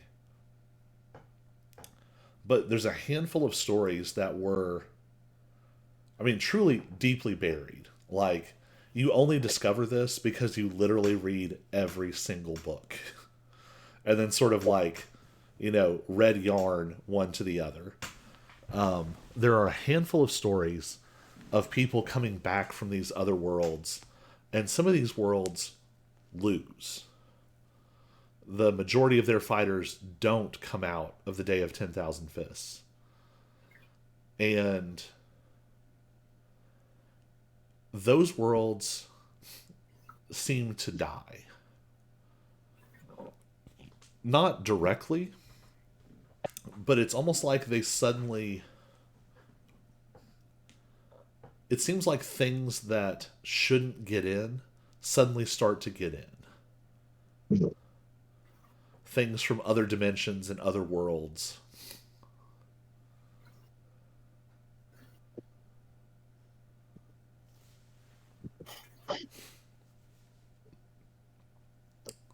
So, in a way, it seems like in order to protect our world, this needs to stay open and we need to do well in it. That's the working theory. It hasn't seemed as big of a deal because it seems like this world has outpaced a lot of the worlds that you're competing with.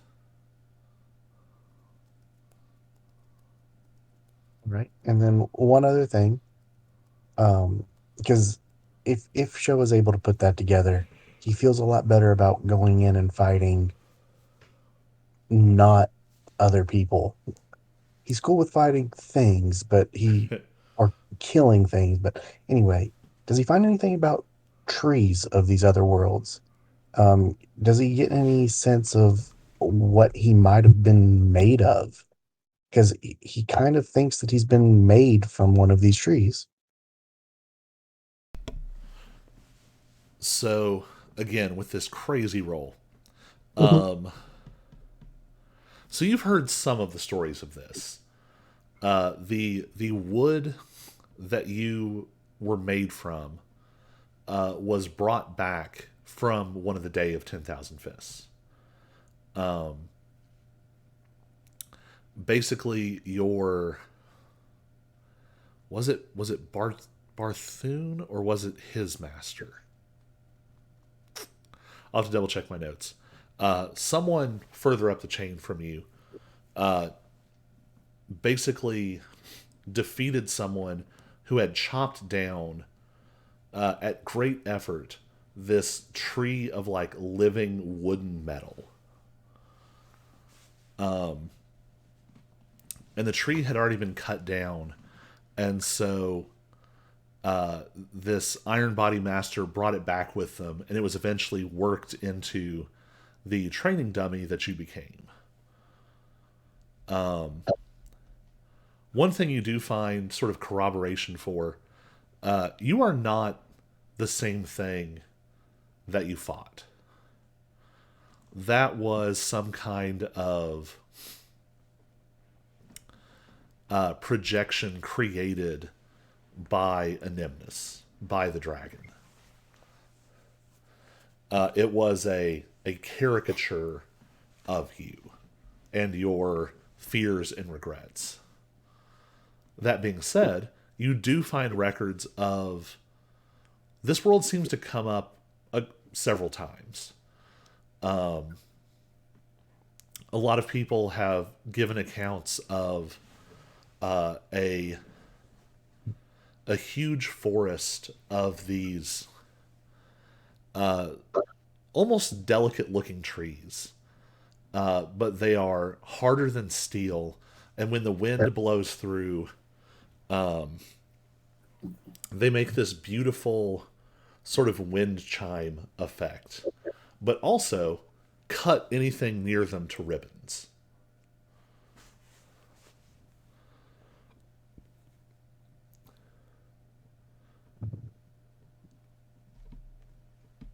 Okay. Um, that's really all the questions I needed answered in a summary. So that you know going forward, shows show's new goal ultimately will be to start my own school where we go in and we train to be really good at fighting stuff in here to save our world. All right. I think with your grade 4 champions token, with your 25,000 gold, this is going to be something you can make some good headway on. So we'll come back to that. Sounds good. And it doesn't have to happen this time. But moving forward, show wants to start something that where people will protect this world while also valuing human life. All right. So let's do one more. And we're actually going to bring some of y'all together. So I think after you take out number 6, that is when Lilithir's letter reaches you. Because you were asking about going after number 5, Oh, yeah. which is where you think your friends are. So let's randomly decide. Where they're going to be. So there are 12 regions. So Lilithir, roll 1d12.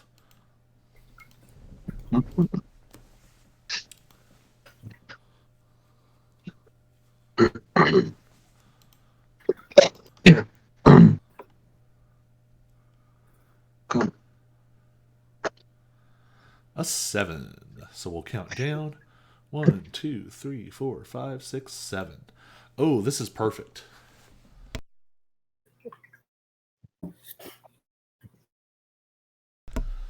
So the Black Flame Young Master number 5 is in the region called the Marsh Groves. And the Marsh Groves are super dangerous. So the Thousand Lakes is the region where the Falling Stars sect is headquartered. There's all of these beautiful crystalline lakes caused by meteor impacts. If you keep going past the Thousand Lakes, you hit the Marsh Groves. And it's called the Marsh Groves, but it is essentially a giant swamp. Think like deep Amazonian primordial forest full of critters and creatures and colors, and then also make it a swamp. Okay. It's one of the southernmost regions. It is notable as the headquarters of the Poison Way sect that you all have killed a lot of people from. We have killed a few of those, I think. I think I still have some of their stuff. Yeah. So number 5 is out in one of these like profoundly poisonous swamps. So they're going to be a little bit difficult to get to. Mm-hmm. It could be handy if you could get the help of the Poison Way.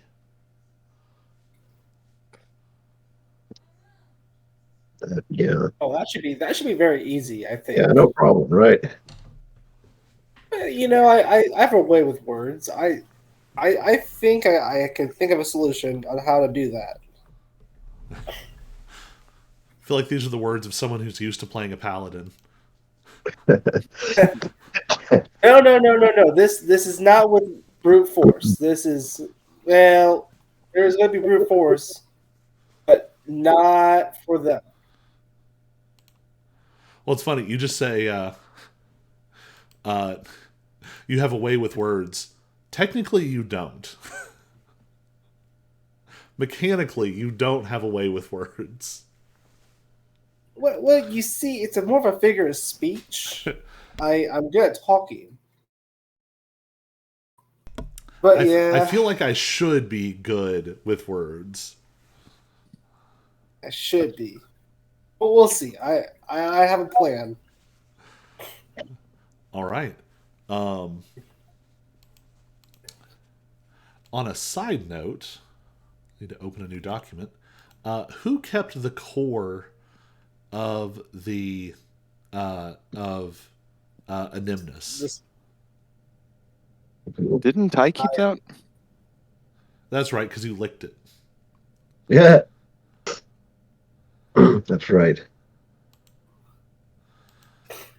Um,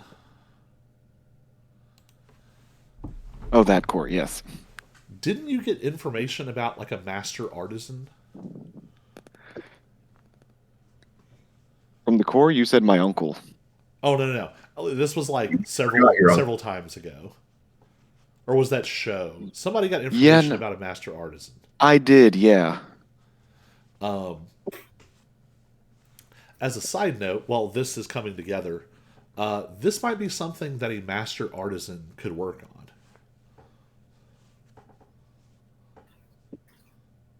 All right. Just to set us up for that, because it might take like literally years for that to be finished. All right, so how? So we'll say that you all sort of reconvene. So we now have the three of you together. How are you going to approach the Poison Way? Okay. First, we gotta find them, and now I have a proposition for them. So finding a branch of the Poison Way is easy. The capital of the Marsh Groves is called Mangal City. It's essentially a marsh town, and it is full of alchemists and herbalists and guides and explorers. Also, a lot of sketchy people. It's a place you go when you can't go somewhere else. There's a branch of the Poison Way there. One thing you have heard as well, though, is that the actual main headquarters of the Poison Way is protected by a shroud of perpetual poison.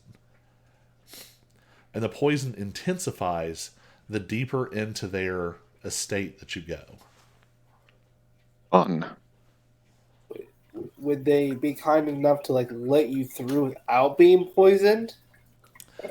They do this for honored guests, but you're going to have to sort of like make that contact with the office in town to see how honored you are. So what's your approach like? How are you going to get this meeting you want? Well, I wanted to approach them. I want to ask.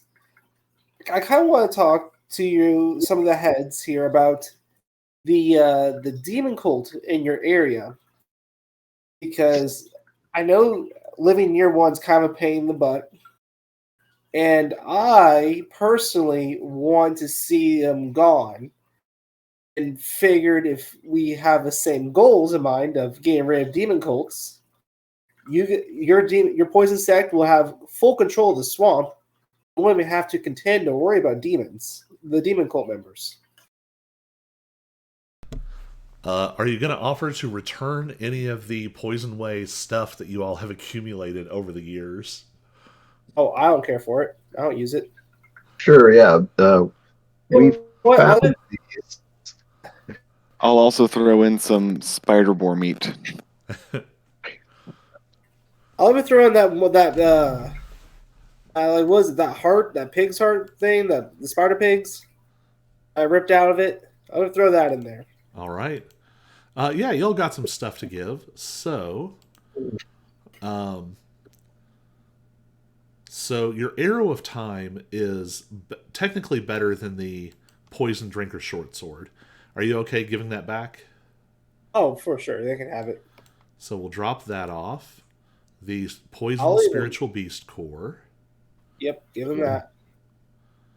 So that's what you've got. Robes in the cauldron. Yeah, Lilifear's got some good stuff. Which you've never used mostly. No, I've looked at it a couple of times and I just like couldn't ever think of like a time when I really wanted to use it. That's kind of.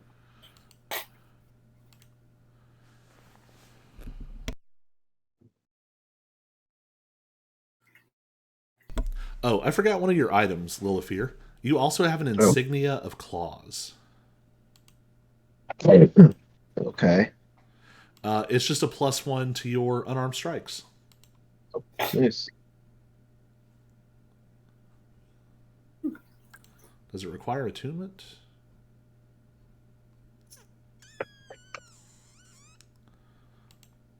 Why doesn't it seem to be applied? Oh, it is. Cool. Um,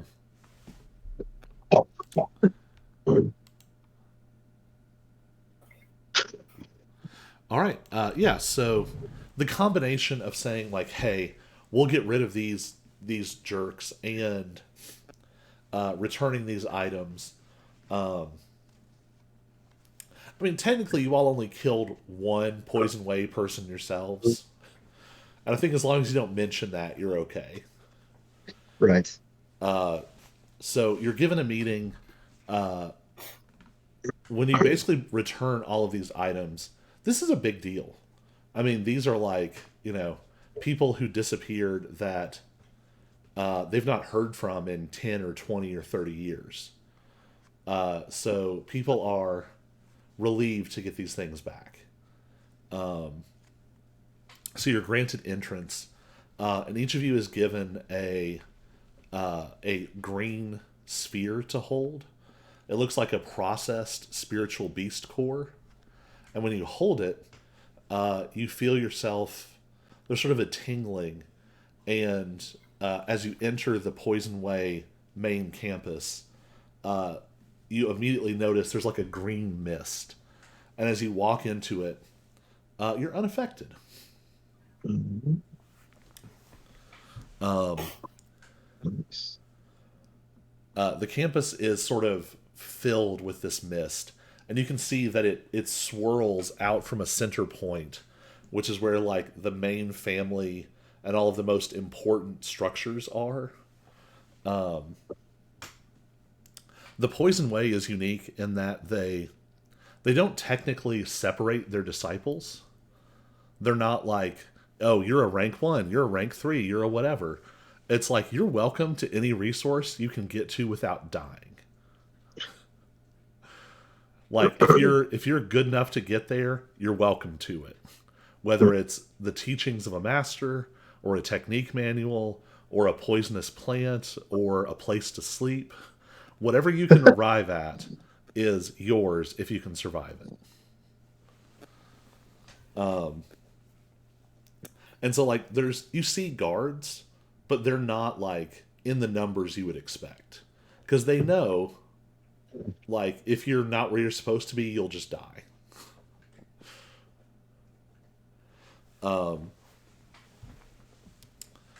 So you make your way through. There's a little bit of a reception for you. People are very pleased to have some of these things back. The procession also sort of receives the items and carries them off to what seems to be some kind of memorial area. And actually, the poison is thick there. And they sort of pass out of view. So you're given your meeting with the elders. They're pretty well inclined to get on board. With their assistance, it will be much easier to go after the number 5 prince. And in fact, they're kind of pissed because the demonic cult likes to use poison and is not good at making it. Because feverish, flame-touched cultists are not also hyper-focused alchemists. It's not a complementary skill set. So they tend to kidnap Poison Way members and use them, and they're done with it. The only reason they haven't done anything about it before is they've not had the muscle to make it happen. So what would you like the Poison Way to do for you as part of attacking? Well,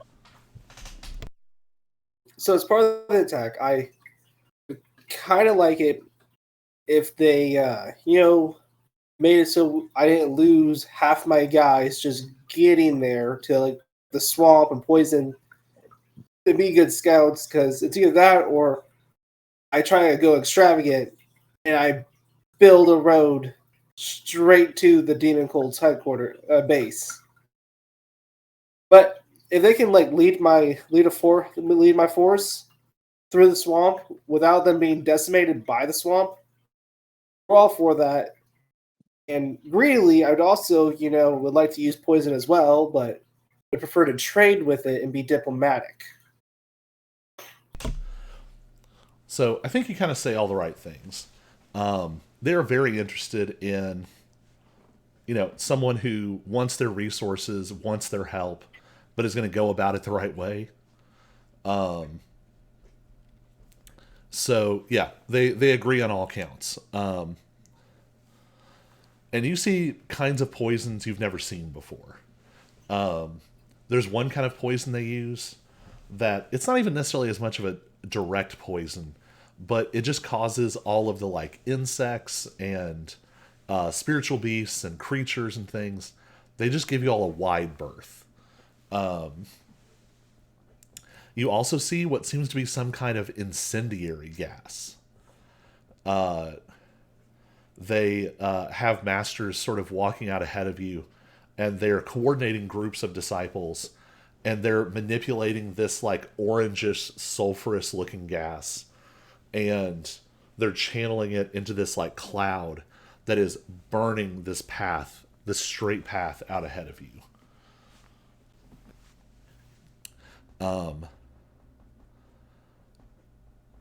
Well, here's what gets interesting. So you've recruited poison users, but also you have at least 2 people to go rescue. How are you all going to go about rescuing Luna and Athena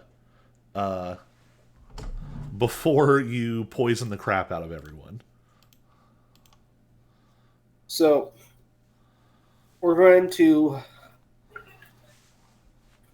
be a bit brutal. Lilfear, you're going to have a squad of guys with you. Your guys' squad, your goal is to get Luna and the other person and save them. Poison users are going to hold off because I just really need them to get me to the fortress without losing everyone. So when we get there, we're going to breach the walls. Lilfear, you're going to have to work quick because That's what I was thinking. Yeah, like have a small group. if you want to join Littlefear and looking for these 2 kids, go ahead. I will. Absolutely. I'll do my part and go straight for the Blackfire Prince because that's kind of my goal, my job. And yeah, that's like a small group that could be sneaky and kind of go in a little bit ahead of time, try to scout and find out where they are, and then or coming at the side, we'll hit them full front face, and you guys can come up from behind, or you gotta go make fast. sure everybody knows. Yeah, you look out for an owl and a rabbit, and don't hurt them if you see them. So that's gonna be really hard. These guys are stupid. I was saying, yeah, if that will work, I don't know. Yeah, I mean, well, and I'll say this too: one of the ways the poison way is most going to be able to help you is by inundating this fortress with like low grade poison gas. Okay. Because it will incapacitate or kill all of the weakest members, leaving you basically just the handful of blue flames, the 2 or 3 violet flames, and the black flame number 5. Also, I just love the Mr. Magoo / Beverly Hills Ninja energy of Lilifear and Snikt trying to do a stealth mission together. Yes. Yes, right. I forward to it. Now, would Ty have advantage on control of his armies? Because this isn't their first rodeo. I think your armies do better when you're there. Like when you're actively ordering them around, they're much more focused and more inclined to do things the way you want.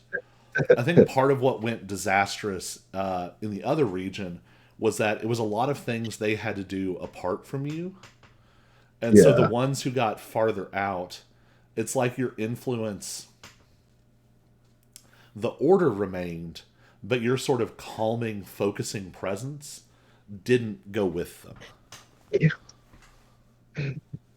When they had to think on their own, didn't go well. Yeah. So let's get a little stealth happening. So Snicked and Lilifear, give me stealth checks. Okie doke. Okay.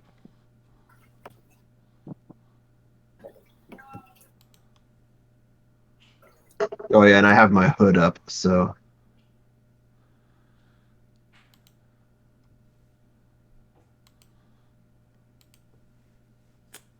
Man, we hadn't had a crash in a while. okay. Well, Yeah, that hadn't happened in a while. I say yeah, we've been doing okay. Did somebody focus Colby? Wasn't me this time. I didn't do it. So yeah, let's see what everybody got.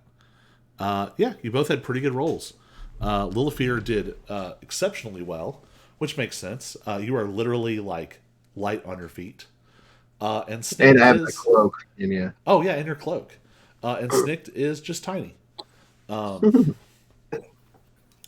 I think probably you all would have been able to maybe get some traditional demon cult wear that would help you blend in. So you infiltrate pretty easily. The fortress is on a rare dry patch. It looks like probably there was an older castle here, or keep that was like retrofitted, because it's one of the few solid places for a good distance out.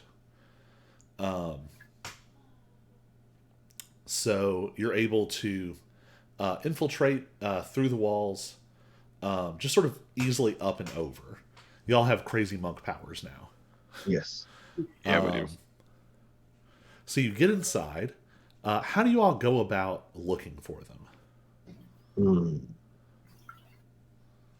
That's a good question.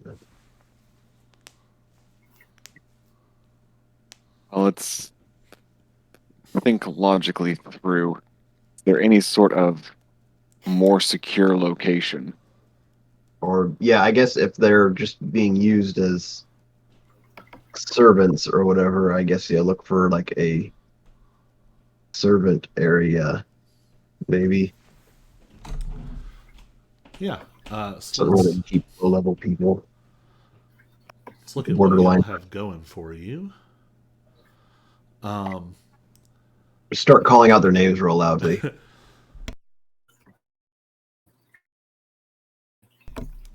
So I think with y'all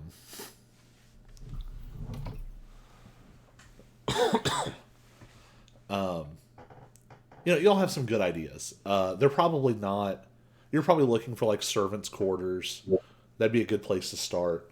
Well, I thought could be to pose as yeah, like ask somebody like that owl and rabbit were supposed to get me whatever, whatever or something, and see if they. Yeah. Then give me a. I'll let y'all decide. Well, I guess it's the same. One of you give me a. Whoops, nope, that's not the right one. One of you give me a deception check with advantage. Okay. Word deception. Here we I've go. got a +0. I have a +1 advantage against humanoids that are. That doesn't matter because you can't flash your champion's I was token. gonna say okay. I was trying to figure out. I was like, what's it saying? Okay, yeah, no, yeah, those things. Oh no! Oh no! Oh no! I shouldn't have talked to people. I should have just kept looking. Uh, That's what I yeah. get for trying to be. This doesn't go well, and I'll let you all decide. And how do you all screw this up?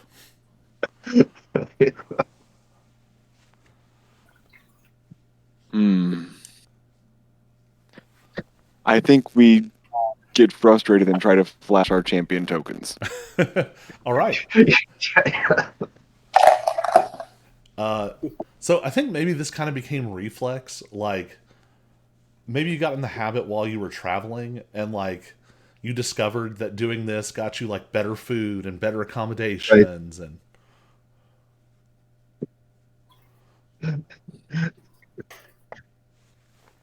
Snick trying to help out. Yeah, flashes his badge yep. when I'm talking to him. And they're like, "Wait, what?"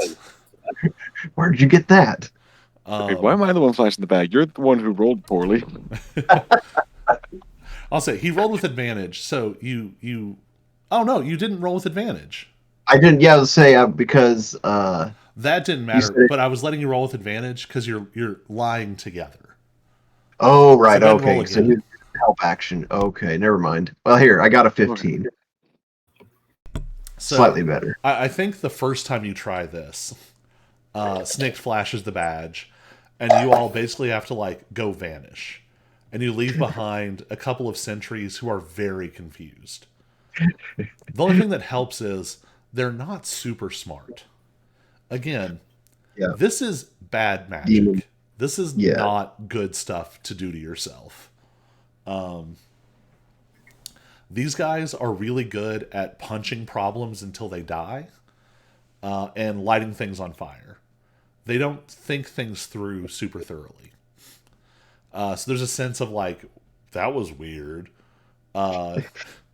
Kind of like video game stealth rules. I was gonna say like Tenshu when they like they go ninja and then you disappear and they're like, oh, nice night.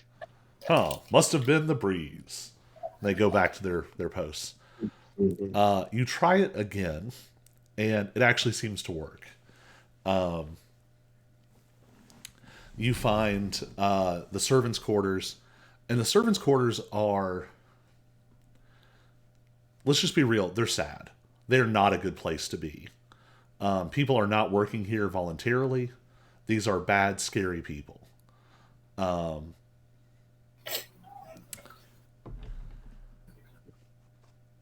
You find some. We'll let Lilifir decide how he feels about it, but it's clear that like they've been like smacked around, they've been hit. You find them in the servants' quarters, and they are very clearly very traumatized. Now, what you do notice is they don't seem to have the telltale marks of red flame techniques. They don't have those burns up to the elbow and down from the eyes. So they're not in as bad a shape as Snot was. They are first sort of terrified, but then once they recognize you, they both are sort of like hanging on your very tiny fairy body. And if they weren't like a small rabbit girl and a small owl girl, they would like drag you to the ground.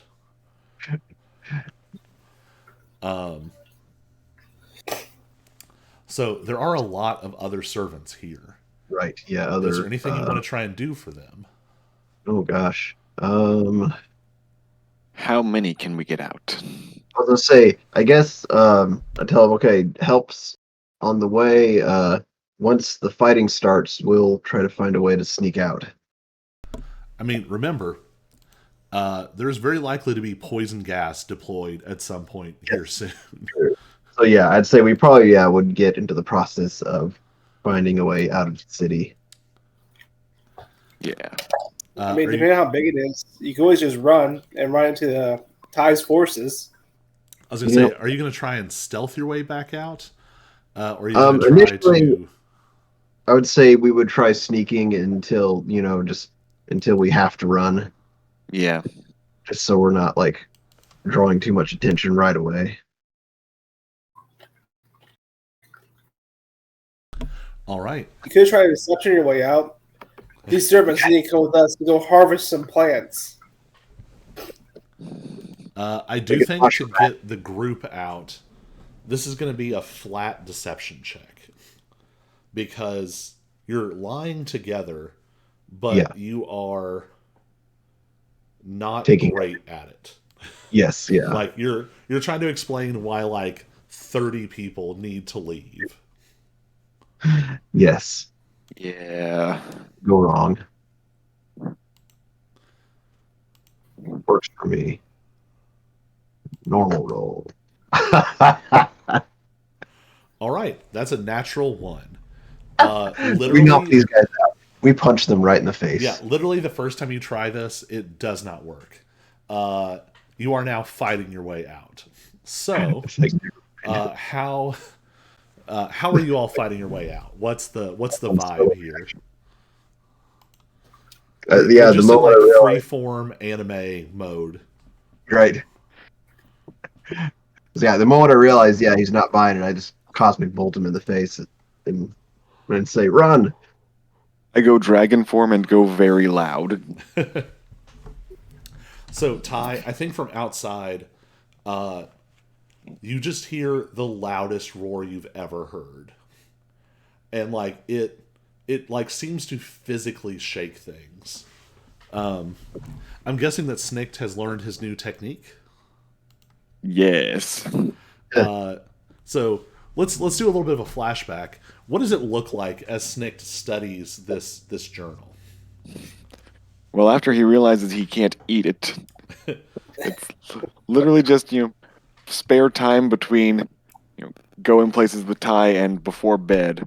Just opening the journal up, reading until I get bored, putting it away, opening it back up again later. So I think maybe an extra piece of this would be that would help you in learning it would be sort of an unlimited supply of demon cult mooks as sparring partners. Yes. So we see this like juxtaposition, like Snikt like trying to study this journal, sometimes doing well, sometimes like holding it upside down and like laying sideways, falling asleep with it like a hat.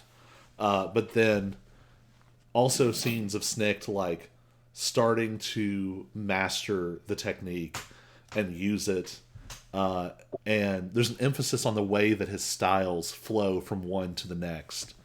A blow is coming in like right at his face, and suddenly Snikt switches into turtle style and does this like block grab and then like flings the person to the ground as a reaction. Someone swings against him, and the sort of silhouette, this burning silhouette of the phoenix, appears around and flaps its wings, and the target is just like blasted to the ground with this fiery force.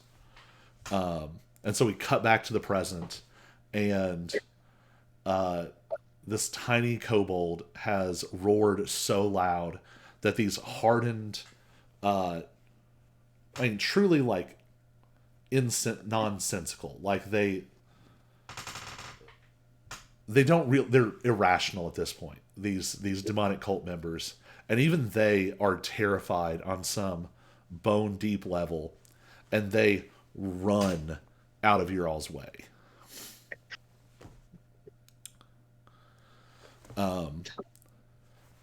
So you all are able to sort of run out the front door with with all of a bunch of these mooks are like getting up and starting to run after you.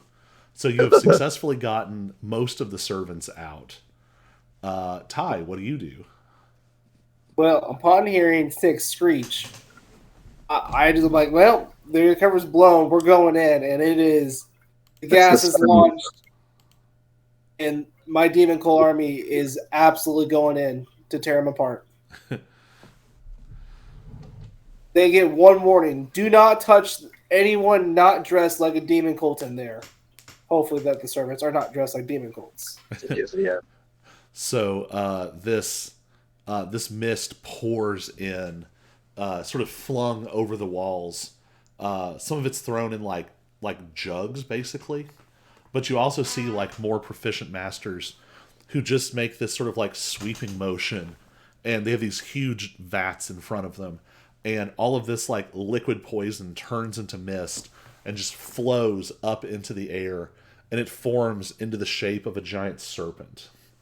And the serpent streams over the wall, and we sort of look down inside, and it slithers down the corridors. Every time it encounters more poison mist, it grows until it fills like the whole hallway. And every time it passes over a demon cult member, they just fall down like.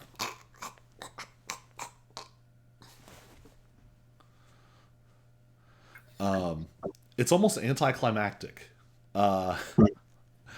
The poison way vents decades of frustration on this fortress, and you all are easily able, as soon as they're done, there is sort of a reverse gesture, and a huge amount of the poison is like sucked back into vats that they have brought with them, and your forces are clear to pretty easily take over. Clean up. I'm not even going to make you roll for it. You stomp number 5. He's already like half dead from poison by the time you get in there. I'm glad I chose to make them my allies, and not like You're right. Yeah. I know Glad they're on our side. great allies for when I want to take on number 4. We're going to bring in some more poison. Call those guys again. It probably won't be as grand as this encounter, just because this one they're really close by and they're really angry at them. A lot more motivation here. So I think we're going to close tonight with this sort of like split screen view. Like half of our screen is the Ty's forces and the Poison Way folks taking over this castle, knocking out and sort of pulling aside anyone who has survived. We see this sort of tearful reunion continuing outside of Lilifear and his childhood friends. What does Snicked do once you all make it outside? Offer treats. Just give me everybody treats. Bugs. People find it oddly comforting. I think probably no one has offered them anything nice in a long time. And then the other half of our screen, we see the Silence working through this new manual and sort of like mystically rearranging the emotive facet into this new form, causing this sprawling garden space to open up. We see this like dirt-stained old alchemy master who sort of comes in leaning over a cane and looks around at this truly like wondrous, impossible space, and it's just like, good enough. And then we see Show. In Show, we see like a little bit of a montage of scenes. Show finishing his research in the library, coming out with this new idea, and basically walking straight over to the headquarters of this martial alliance. Essentially, all of the mostly good factions, or at least official factions of this world, and we see a series of meetings, the flashing of an Iron Body clan emblem, some doubtful faces. The Iron Body clan emblem gets replaced by a better Iron Body clan emblem, and then also the champion's token, and then also a pile of gold on a table, and we start to see a new facility being built. Show, what are you going to call this new group?